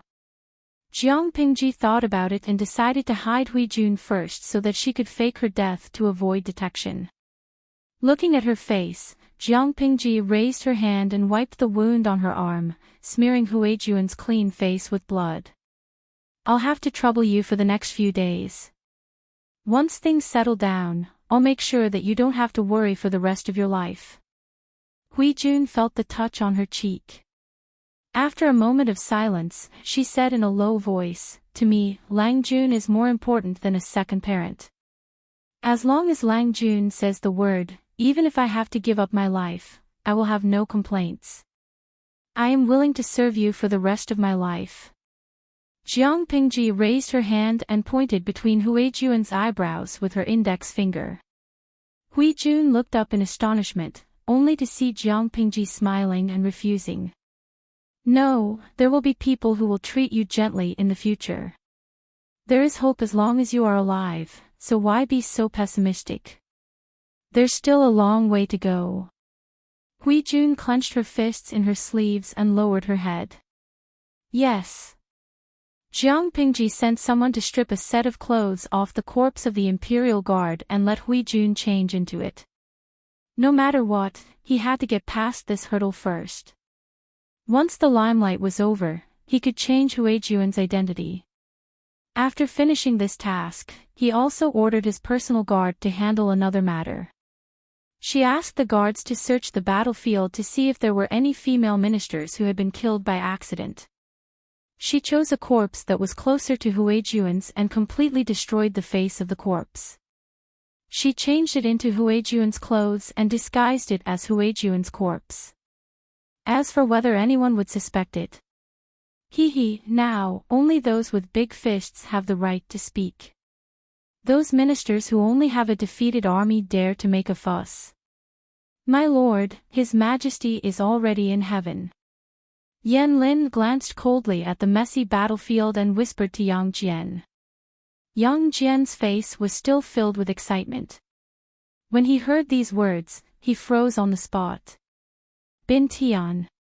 Yang Jian choked on his words and couldn't come back to his senses. His Majesty is in heaven. Xiaoyang, what should we do now?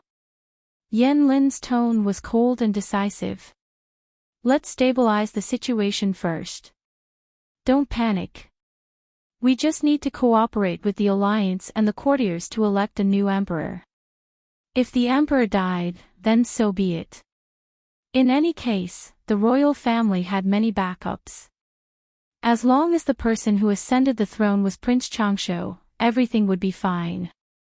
There were not many people or things that Yan Lin cared about. The so-called emperor was not one of them. In Yan Lin's eyes, the merit of supporting the new emperor was no less than saving the emperor's life. The former was easier. Yang Jian's heart felt stifled, but the emperor's corpse was already cold. No matter what he did, he could not change the truth. Both armies were well trained. His Majesty is in heaven, and the officials have said that the Empress is the murderer.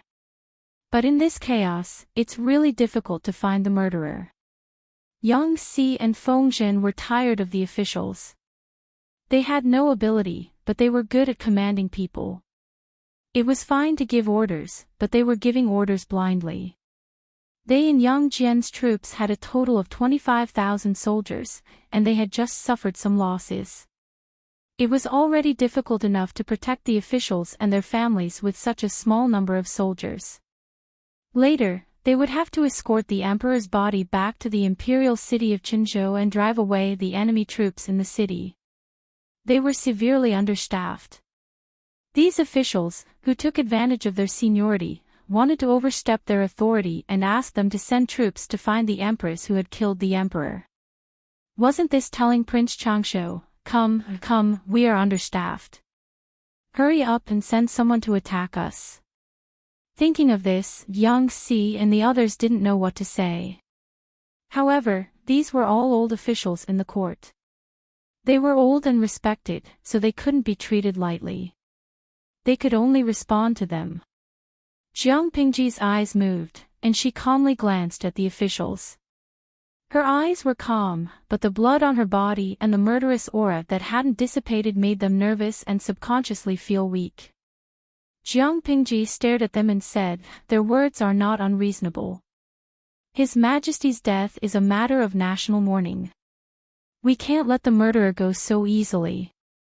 As for the Empress, there seems to be a body that fits the criteria, but the body was almost trampled by people and horses, and it was beyond recognition. Only the clothes on the body can identify it. Why don't you go and identify it?" The officials looked at each other. They were all experienced people, so how could they not see that Yang Si and the others were just being perfunctory? They were all prepared for a long war, but they didn't expect Yang Si and the others to be so easy to talk to. "Thank you." The few old officials bowed and expressed their gratitude with great sincerity.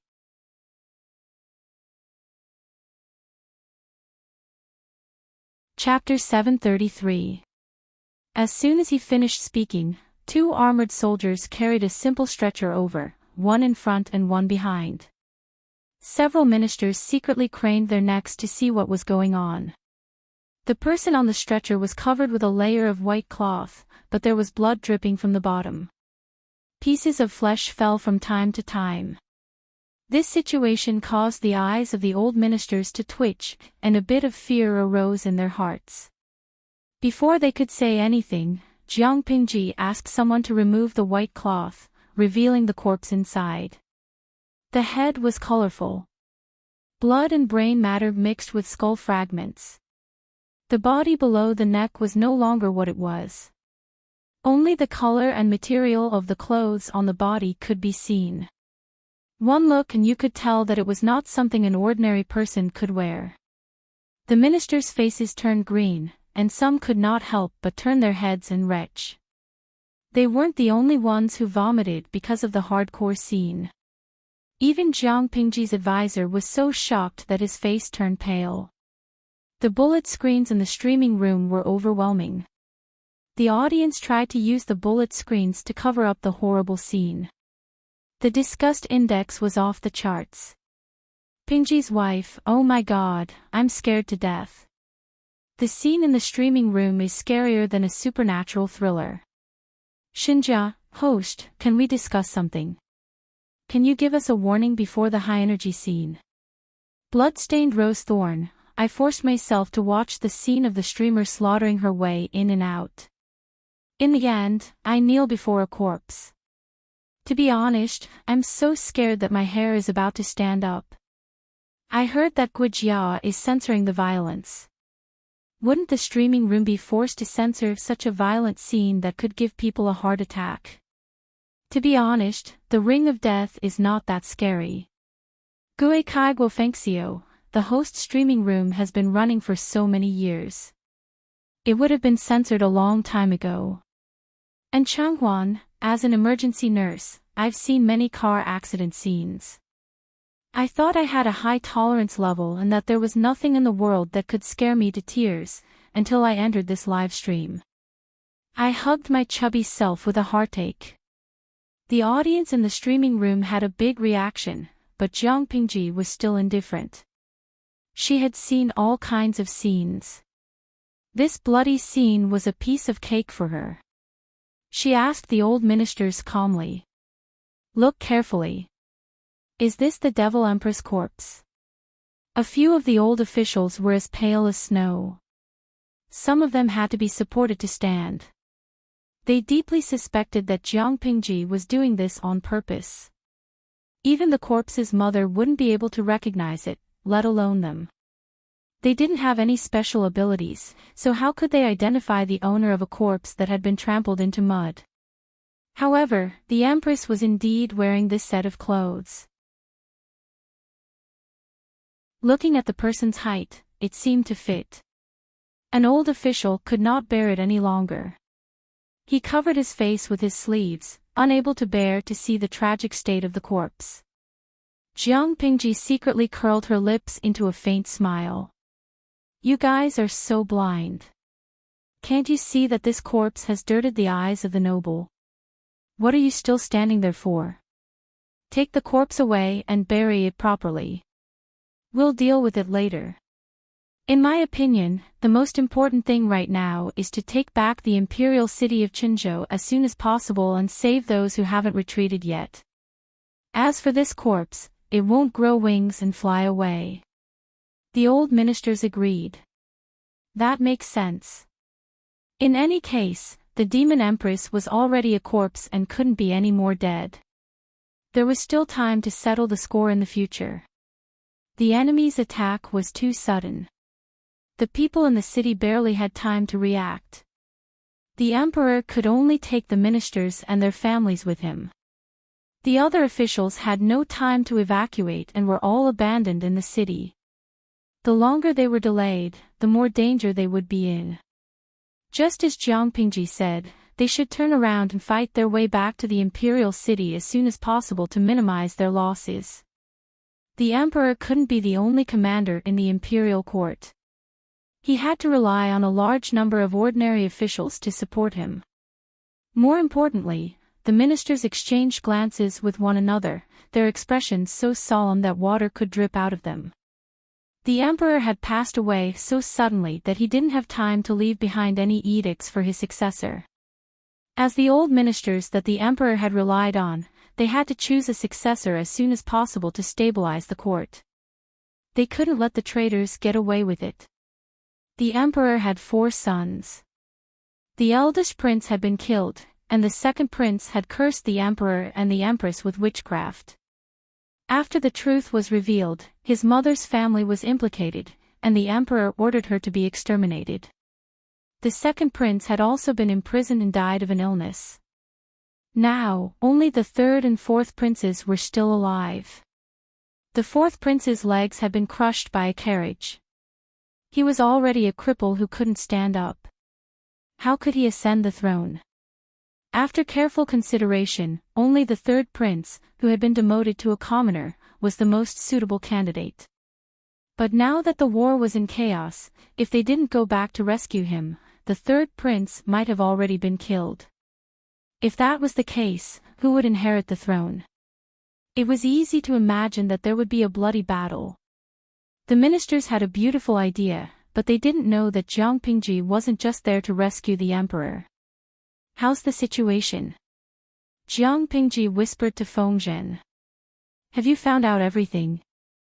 Feng Zhen narrowed his eyes. He had found a chance to ask the eunuch and the palace maids about the situation. He had heard a lot of interesting things. He said, "My lord, I have found out everything. Of the 4 princes, only the third and fourth princes are still alive. But the fourth prince, Wuma Jun, is a cripple with crippled legs. He won't have a chance to stand up in this lifetime. Therefore, the most suitable candidate is the third prince. The third prince's background isn't simple. His mother was from a branch of the Feng family. If he ascends to the throne, I'm afraid it will be troublesome." Jiang Pingji sneered. To put it nicely, they are a branch of the Feng family. To put it bluntly, they are unrelated blood relatives. So what if the third prince ascends to the throne? Will the Feng family use all their power to help him? Naive. It's more realistic to dream. She wasn't the only one who saw it clearly. The Feng family saw it even more clearly. Dongqing was rotten to the bone. There was no way to save it. Even if the third prince ascended to the throne, would the feudal lords, who had a lot of troops, surrender obediently? Just one question. Why? Why would the feudal lords hand over their lives? Because they had been living off Dongqing's salary for a few years. How shameless! Jiang Pingji continued, the Feng family is full of shrewd people. They won't take the risk. Dongqing is rotten to the bone. There is no way to save it.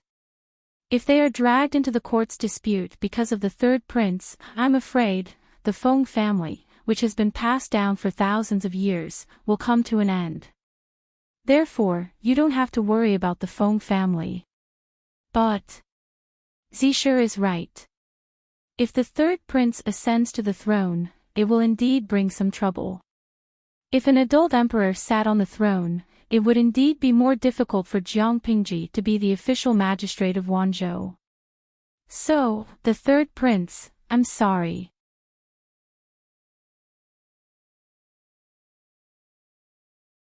Chapter 734. Cut the weeds by the roots. Jiang Pingji tilted her head and looked at him. She squinted her eyes lazily and opened her mouth. Do you even need to ask? If you don't cut the weeds by the roots, they will grow again in spring. I won't do something like nurturing a tiger and inviting calamity. Do it cleanly and cleanly. Feng Zhen was about to leave when Jiang Pingji suddenly remembered something and called out to him. Right, kill the fourth prince as well. Feng Zhen was surprised. The fourth prince was already a cripple with both legs. It was impossible for him to ascend to the throne. Despite his doubts, Feng Zhen didn't question her. The subordinates could only follow the orders given by their lord and run the errands. One death was death. 2 deaths were also death. The third prince and the fourth prince died together, which could be considered as fulfilling their brotherhood in this lifetime. Jiang Pingji saw Feng Zhen walk away and sneered. Why did she include the crippled fourth prince? He was the son of the fake Wang Huiyun. She had the help of the system and wouldn't die easily. Who knew if she would come up with some evil plan to cure the fourth prince's legs? When Jiang Pingji killed the third prince, Wuma Jun would be the only one left, and the throne would rightfully fall to him.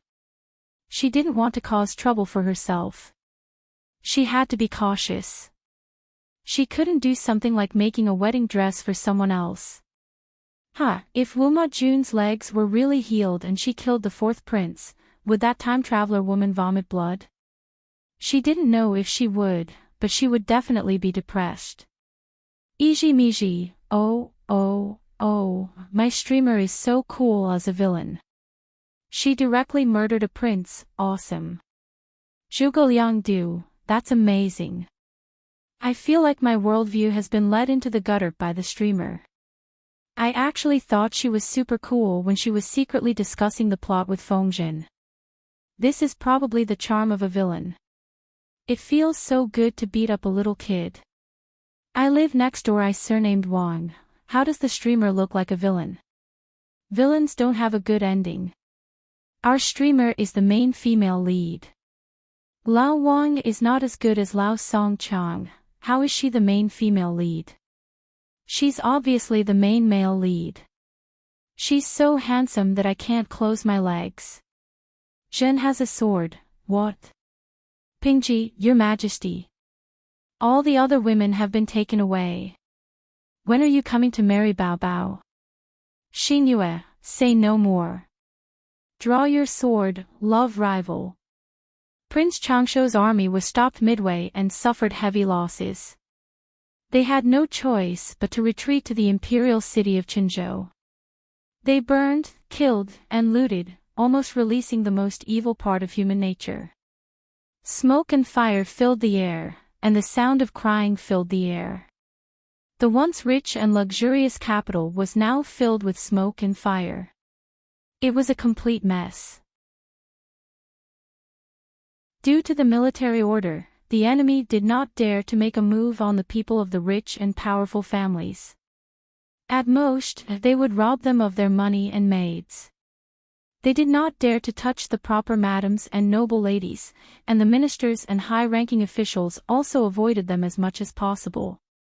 They were worried about these officials because Prince Changshu still needed them to fill the ranks of the new imperial court.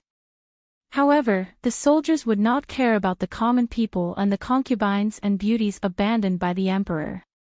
The entire imperial city was in chaos. General. They had fought back. Should we go out of the city to face the enemy? The enemy general lowered his eyes and said decisively, "No, there are only 6,000 brothers left. Continuing to fight is futile." The deputy who reported the news had a sorrowful look on his face. "General, are we just going to endure it?" The general sneered, "Endure. Revenge is a dish best served cold. There will always be an opportunity. Retreating is just to find a better opportunity. A lack of forbearance in small matters would spoil great plans. When it was time to endure, one could not act impulsively. When it was time to give up, one could not be overcautious. The current situation was not in their favor. If they continued to fight, they would be completely annihilated. The best thing to do now was to meet up with the main army as soon as possible. The general decisively gave the order to abandon the city and escape. Before abandoning the city, he ordered his men to take away all the officials who had not escaped in time. Without these mainstay officials, the imperial court would be nothing more than an empty shell. How long would it be able to survive? Little did he know, his action had actually helped Jiang Pingji greatly. 2 hours after they left, Jiang Pingji and Yang Jian's army arrived. The city was in ruins. The once luxurious palace was now in ruins. It was like hell on earth. On both sides of the road, there were many dead palace maids with disheveled clothes. Many eunuchs had died tragically, their heads separated from their bodies. "My lord, there are probably no more enemies in the city. We can send someone to do that first. It'll be easier to do it later." Feng Zhen had not yet entered the city. He looked at Jiang Pingji and said in a low voice, "We can't afford to lose this opportunity. If they did not kill the princes while everyone was distracted, it would be troublesome later." "Okay, I understand. Keep Yan Lin busy. Don't let him know." Feng Zhen chuckled. Yan Lin is not a simple man. Even if he knows, he will probably pretend not to know. As long as Yang Jian and Jiang Pingji's interests did not conflict, Yan Lin had no reason to stop them. Feng Zhen and Yan Lin commanded and stabilized the situation in the city. They put out the fires, rescued the people, and cleaned up the rebels. Yang Si was in charge of dealing with the old officials. He led his men to catch up with the main army and buy time. Their lord was an extremely daring person, and the counselor who followed her to fool around was naturally not as timid as a mouse. It was just killing 2 princes. So be it. Yang Si rode on the horse with a smile on his face. He did not have the slightest sense of urgency from the war. In the imperial city of Qinzhou, the 3rd prince was convicted of seducing his stepmother and causing chaos in the palace. He was expelled from the royal family by the emperor. However, his mother was from a side branch of the Feng family. Even though she was now a commoner, his life was not affected. When the imperial city was breached, he was still playing with the birds in the garden. It was not until the housekeeper came to report that he realized the situation outside had changed. He wanted to escape, but the city gate was occupied by the enemy. He could only change into commoner clothes and hide in the haystack of the stable. He barely managed to escape the calamity, but all the concubines, maids, and manservants in his mansion were all killed. It was not that he did not hate them, but he was afraid of death. Even if his beloved concubine was being bullied not far away, he could not muster up the courage to fight to the death. It was not until the enemy had retreated and his mansion was in shambles that he carefully crawled out. The situation in the imperial city of Qinzhou changed quickly. In the blink of an eye, news came in. The alliance had sent reinforcements. The evil Empress was dead. The rebels had been defeated. The emperor had passed away. The third prince's heart beat like a drum when he heard the last piece of news. His two older brothers were dead. His fourth brother, Wuma Jun, had no chance. He was the only one left. As for the matter of him and his stepmother causing chaos in the palace, he only needed to push the blame to the evil empress and he would be able to clear his name. The third prince's limbs were filled with strength when he thought about this. Only when a group of armored elites entered the third prince's residence did he feel completely at ease. "I am the third prince you are looking for." The soldier looked him up and down and asked in a low voice, "Are you really?" The third prince was infuriated and scolded the man. Although the third prince was not very capable, he had been raised in the royal family for many years. Ordinary people could not imitate his nobility.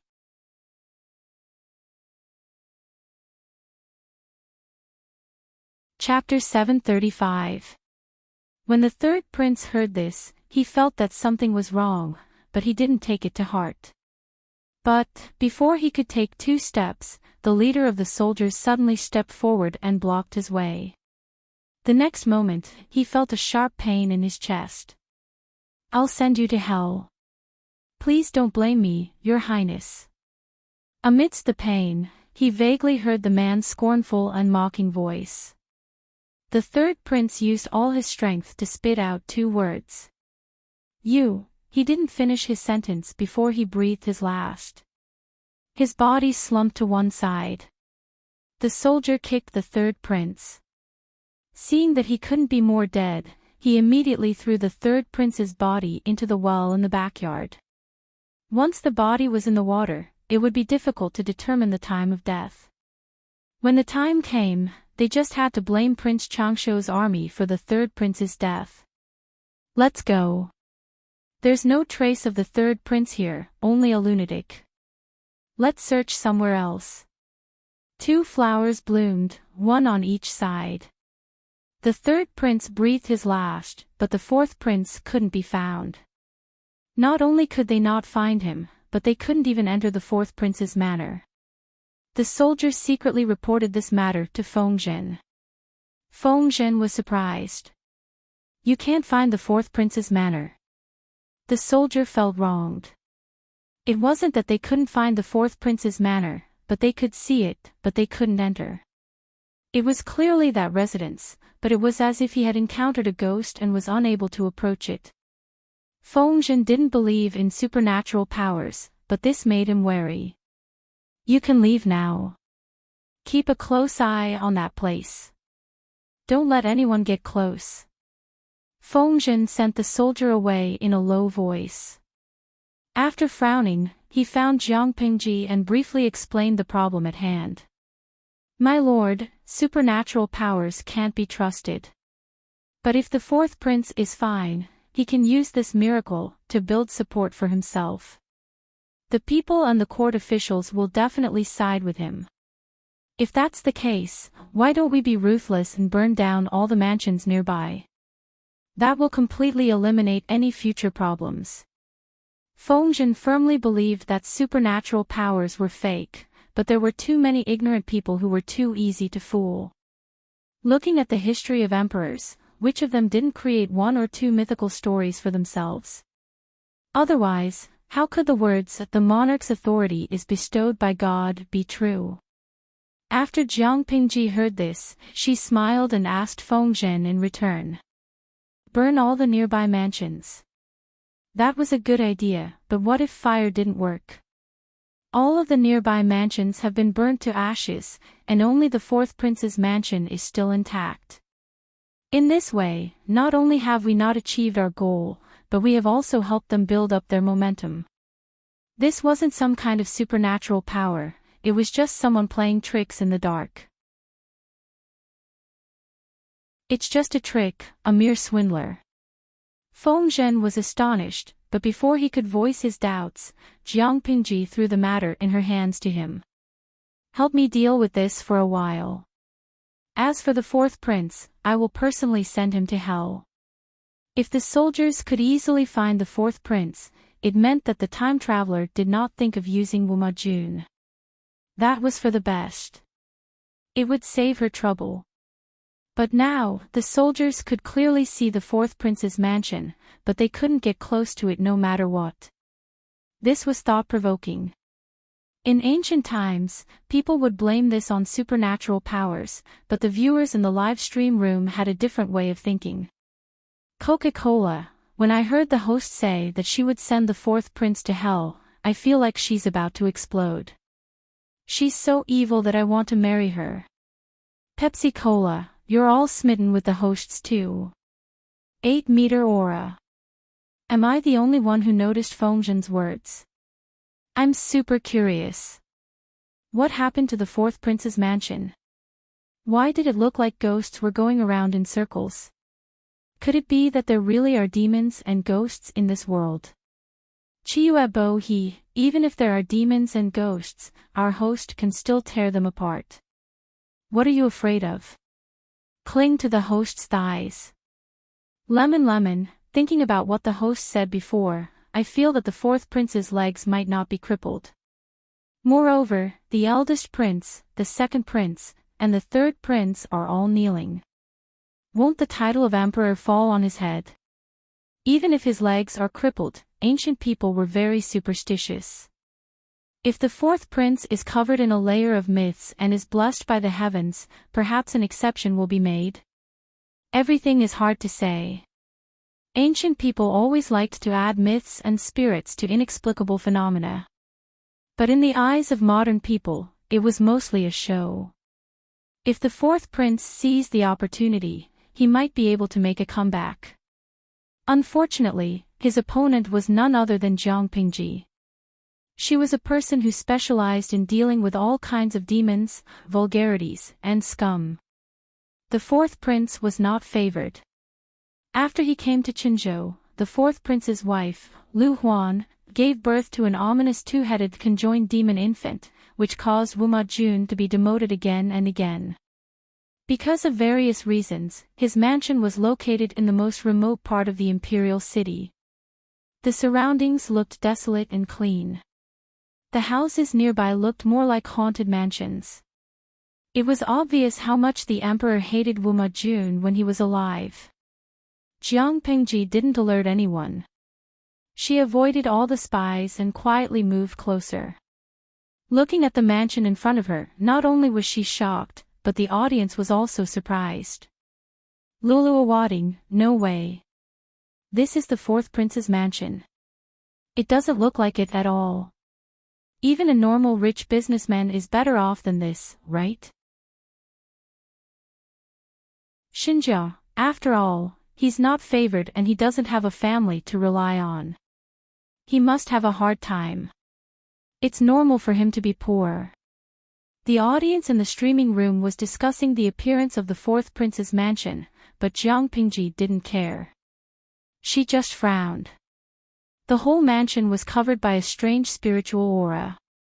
It could affect the judgment of ordinary people. Bookworm Xiaoyin, host, let's go and take a look. Let's see if it's really a ghost wall. Wanzhao Qingkong, we have to believe in science. We have to oppose all superstitions. Ghosts are just a trick to deceive people. Jiang Pingji observed for a while and suddenly laughed. It was indeed a trick that couldn't be used in public. It could work on ordinary people with weak mental strength, but to confuse her. It would be faster to refine it. Compared to the cold outside, the inside of the mansion was very lively. Wu Majun hugged a few maids all day long and had fun. He was very carefree. Humph. You're still messing around here. He reached his hand into the maid's collar. His palm was soft. Seeing that a disharmonious scene was about to unfold, a cold snort suddenly sounded. It was as if he had been struck by lightning. He pushed the bewildered servant girl to the side and chased everyone out. He knelt on the ground and said respectfully, "Mother." A delicate and pretty figure suddenly appeared in the originally empty place. She was dressed in red. Her beauty was unparalleled. Her face was covered with gorgeous makeup, which made her look even more flirtatious.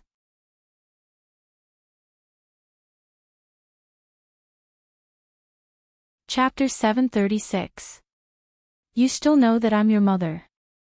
The woman in red snorted coldly. Wuma Jun confessed in fear and trepidation.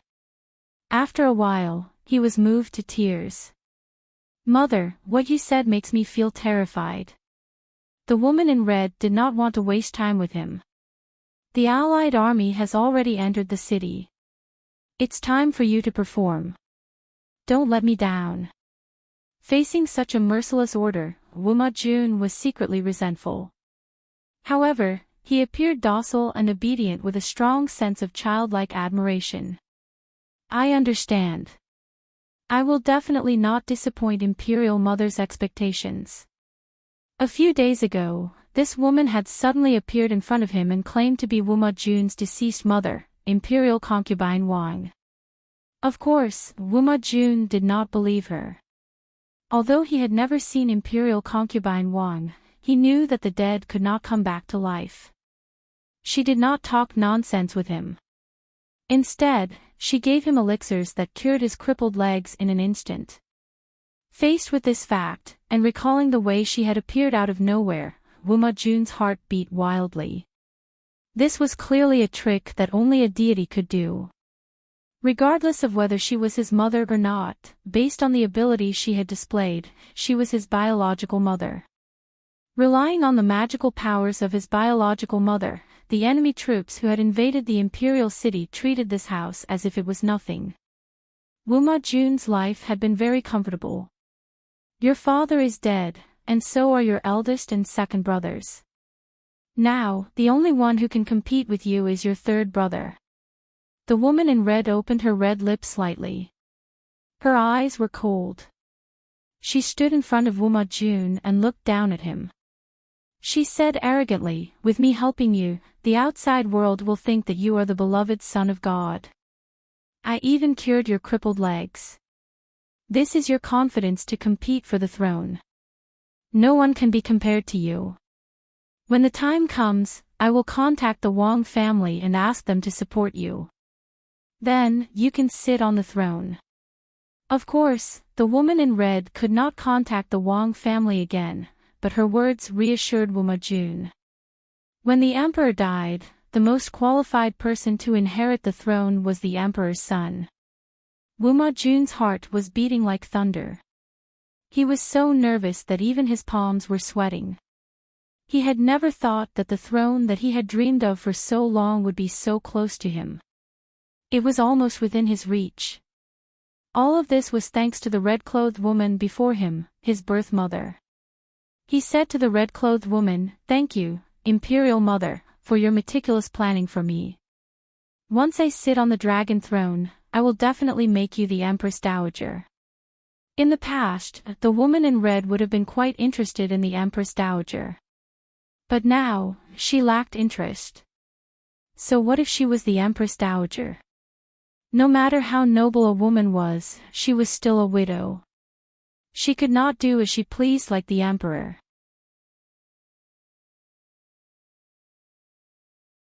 I am satisfied that my son has such filial piety. The sword of Damocles, Lu Shi, was hanging above her head. If she was not careful, it would fall and take her life. The most important thing now was to break this sword. The woman in red clenched her teeth in hatred when she recalled how she had failed to assassinate him while disguised as a dancer. Because of that operation, she owed the system 1 billion popularity points. In order to pay off her debt as soon as possible, she had been crazily doing quests during this period of time. She had even agreed to many excessively explicit requests from the audience. Her self-esteem had been repeatedly trampled on by the audience. Her hatred for Emperor Chen grew, and her hatred for the audience in the live broadcast grew. What was even more infuriating was that she could not throw a tantrum at the audience. If she offended these rich people, who would be willing to spend a lot of money for her? Later, she had a careful discussion with the system. To take Lu Shi's life, assassination alone was not enough. If her son, Wuma Jun, ascended to the throne, he would be able to use his status as the emperor to suppress Lu Shi. She would then take the opportunity to use the level 9 loyalty talisman on Lu Shi. If not for this, she would not have thought of Wuma Jun, her useless son. In order to cure Wuma Jun's crippled legs, she had no choice but to buy elixirs in installments from the system. At first, she was a little reluctant. The elixirs required too many popularity points. She did not want to bear the debt for Wuma Jun. However, the possibility of a prince with crippled legs competing for the throne was too small. He could easily be feared by the new emperor. Under the persuasion of the system, the woman in red gritted her teeth and bought one. Apart from that, she also spent some popularity points to promote Wuma Jun. She placed invisibility talismans around the mansion to ensure that ordinary people could not enter. This would not only protect Wuma Jun, but it would also create an illusion for others that Wuma Jun was blessed by God, and that he was God's favorite son. Who else in the world was more qualified than him to be the emperor? Ancient people were superstitious and stupid. As long as there was enough publicity, Wuma Jun would be gilded with a layer of gold. Now that the alliance had conquered the imperial city of Qinzhou and defeated Prince Changshuo's rebel army, it was time for Wuma Jun to show up. The strange mother and son were full of fantasies about the future. It was as if they could wear a royal robe and sit on the throne in the next moment. Unfortunately, you really have 9 lives. I broke your neck last time, but you didn't die. Now you're alive again. A cynical voice came from outside the door. Wuma Jun and the woman in red were shocked. Their expressions changed. They looked in the direction of the voice. When they saw who it was, their expressions changed again. Lanting. Wuma Jun looked at Jiang Pingji in surprise. He almost couldn't recognize her. Are you really Lanting? He and Jiang Pingji hadn't seen each other for years. He almost couldn't recognize the young general in red and silver armor as Lu Shi. Your Highness, long time no see. Jiang Pingji spoke to Wuma Jun, but her mental strength was locked on the woman in red. She didn't dare to act rashly. You're my brother-in-law. We're family. Don't be so polite. Lanting, you don't have to be so polite. Wuma Jun's intuition told him that Jiang Pingji didn't come with good intentions, but he didn't know why she was there. He couldn't afford to offend her. Therefore, he could only try to get to know Jiang Pingji and try to make her lower her guard. Brother-in-law. Jiang Pingji laughed and said sarcastically, I can't bear the title of brother-in-law, Your Highness. Wuma Jun was surprised. What do you mean? What do I mean?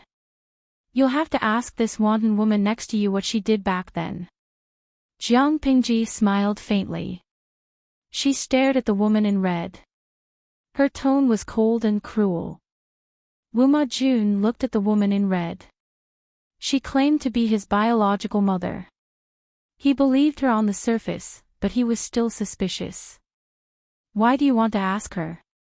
Jiang Pingji said, Your Highness, there's something you don't know. Do you know why Lu Huan suddenly had a hemorrhage? Rumor had it that Lu Gui had given birth to a pair of conjoined two-headed demon infants. After giving birth to the children, she passed away. But do you know why the child was deformed? Because, how can a half-brother and half-sister have a normal child? Wuma Jun's eyes widened. He was so shocked that he took 2 steps back. He felt like he was listening to a book from heaven. No, even a book from heaven was not that ridiculous. Lu Huan was Lu Shi's concubine's daughter. How did she become his half-sister? You're tuning into the Dreamy Chapters YouTube channel. We're so grateful for your support, and don't forget to subscribe to join us on this incredible journey through captivating stories. Your generosity through donations truly makes a world of difference, as it's the primary source of revenue that allows me to expand and enhance this channel for you. Thank you from the bottom of my heart for being a part of this adventure.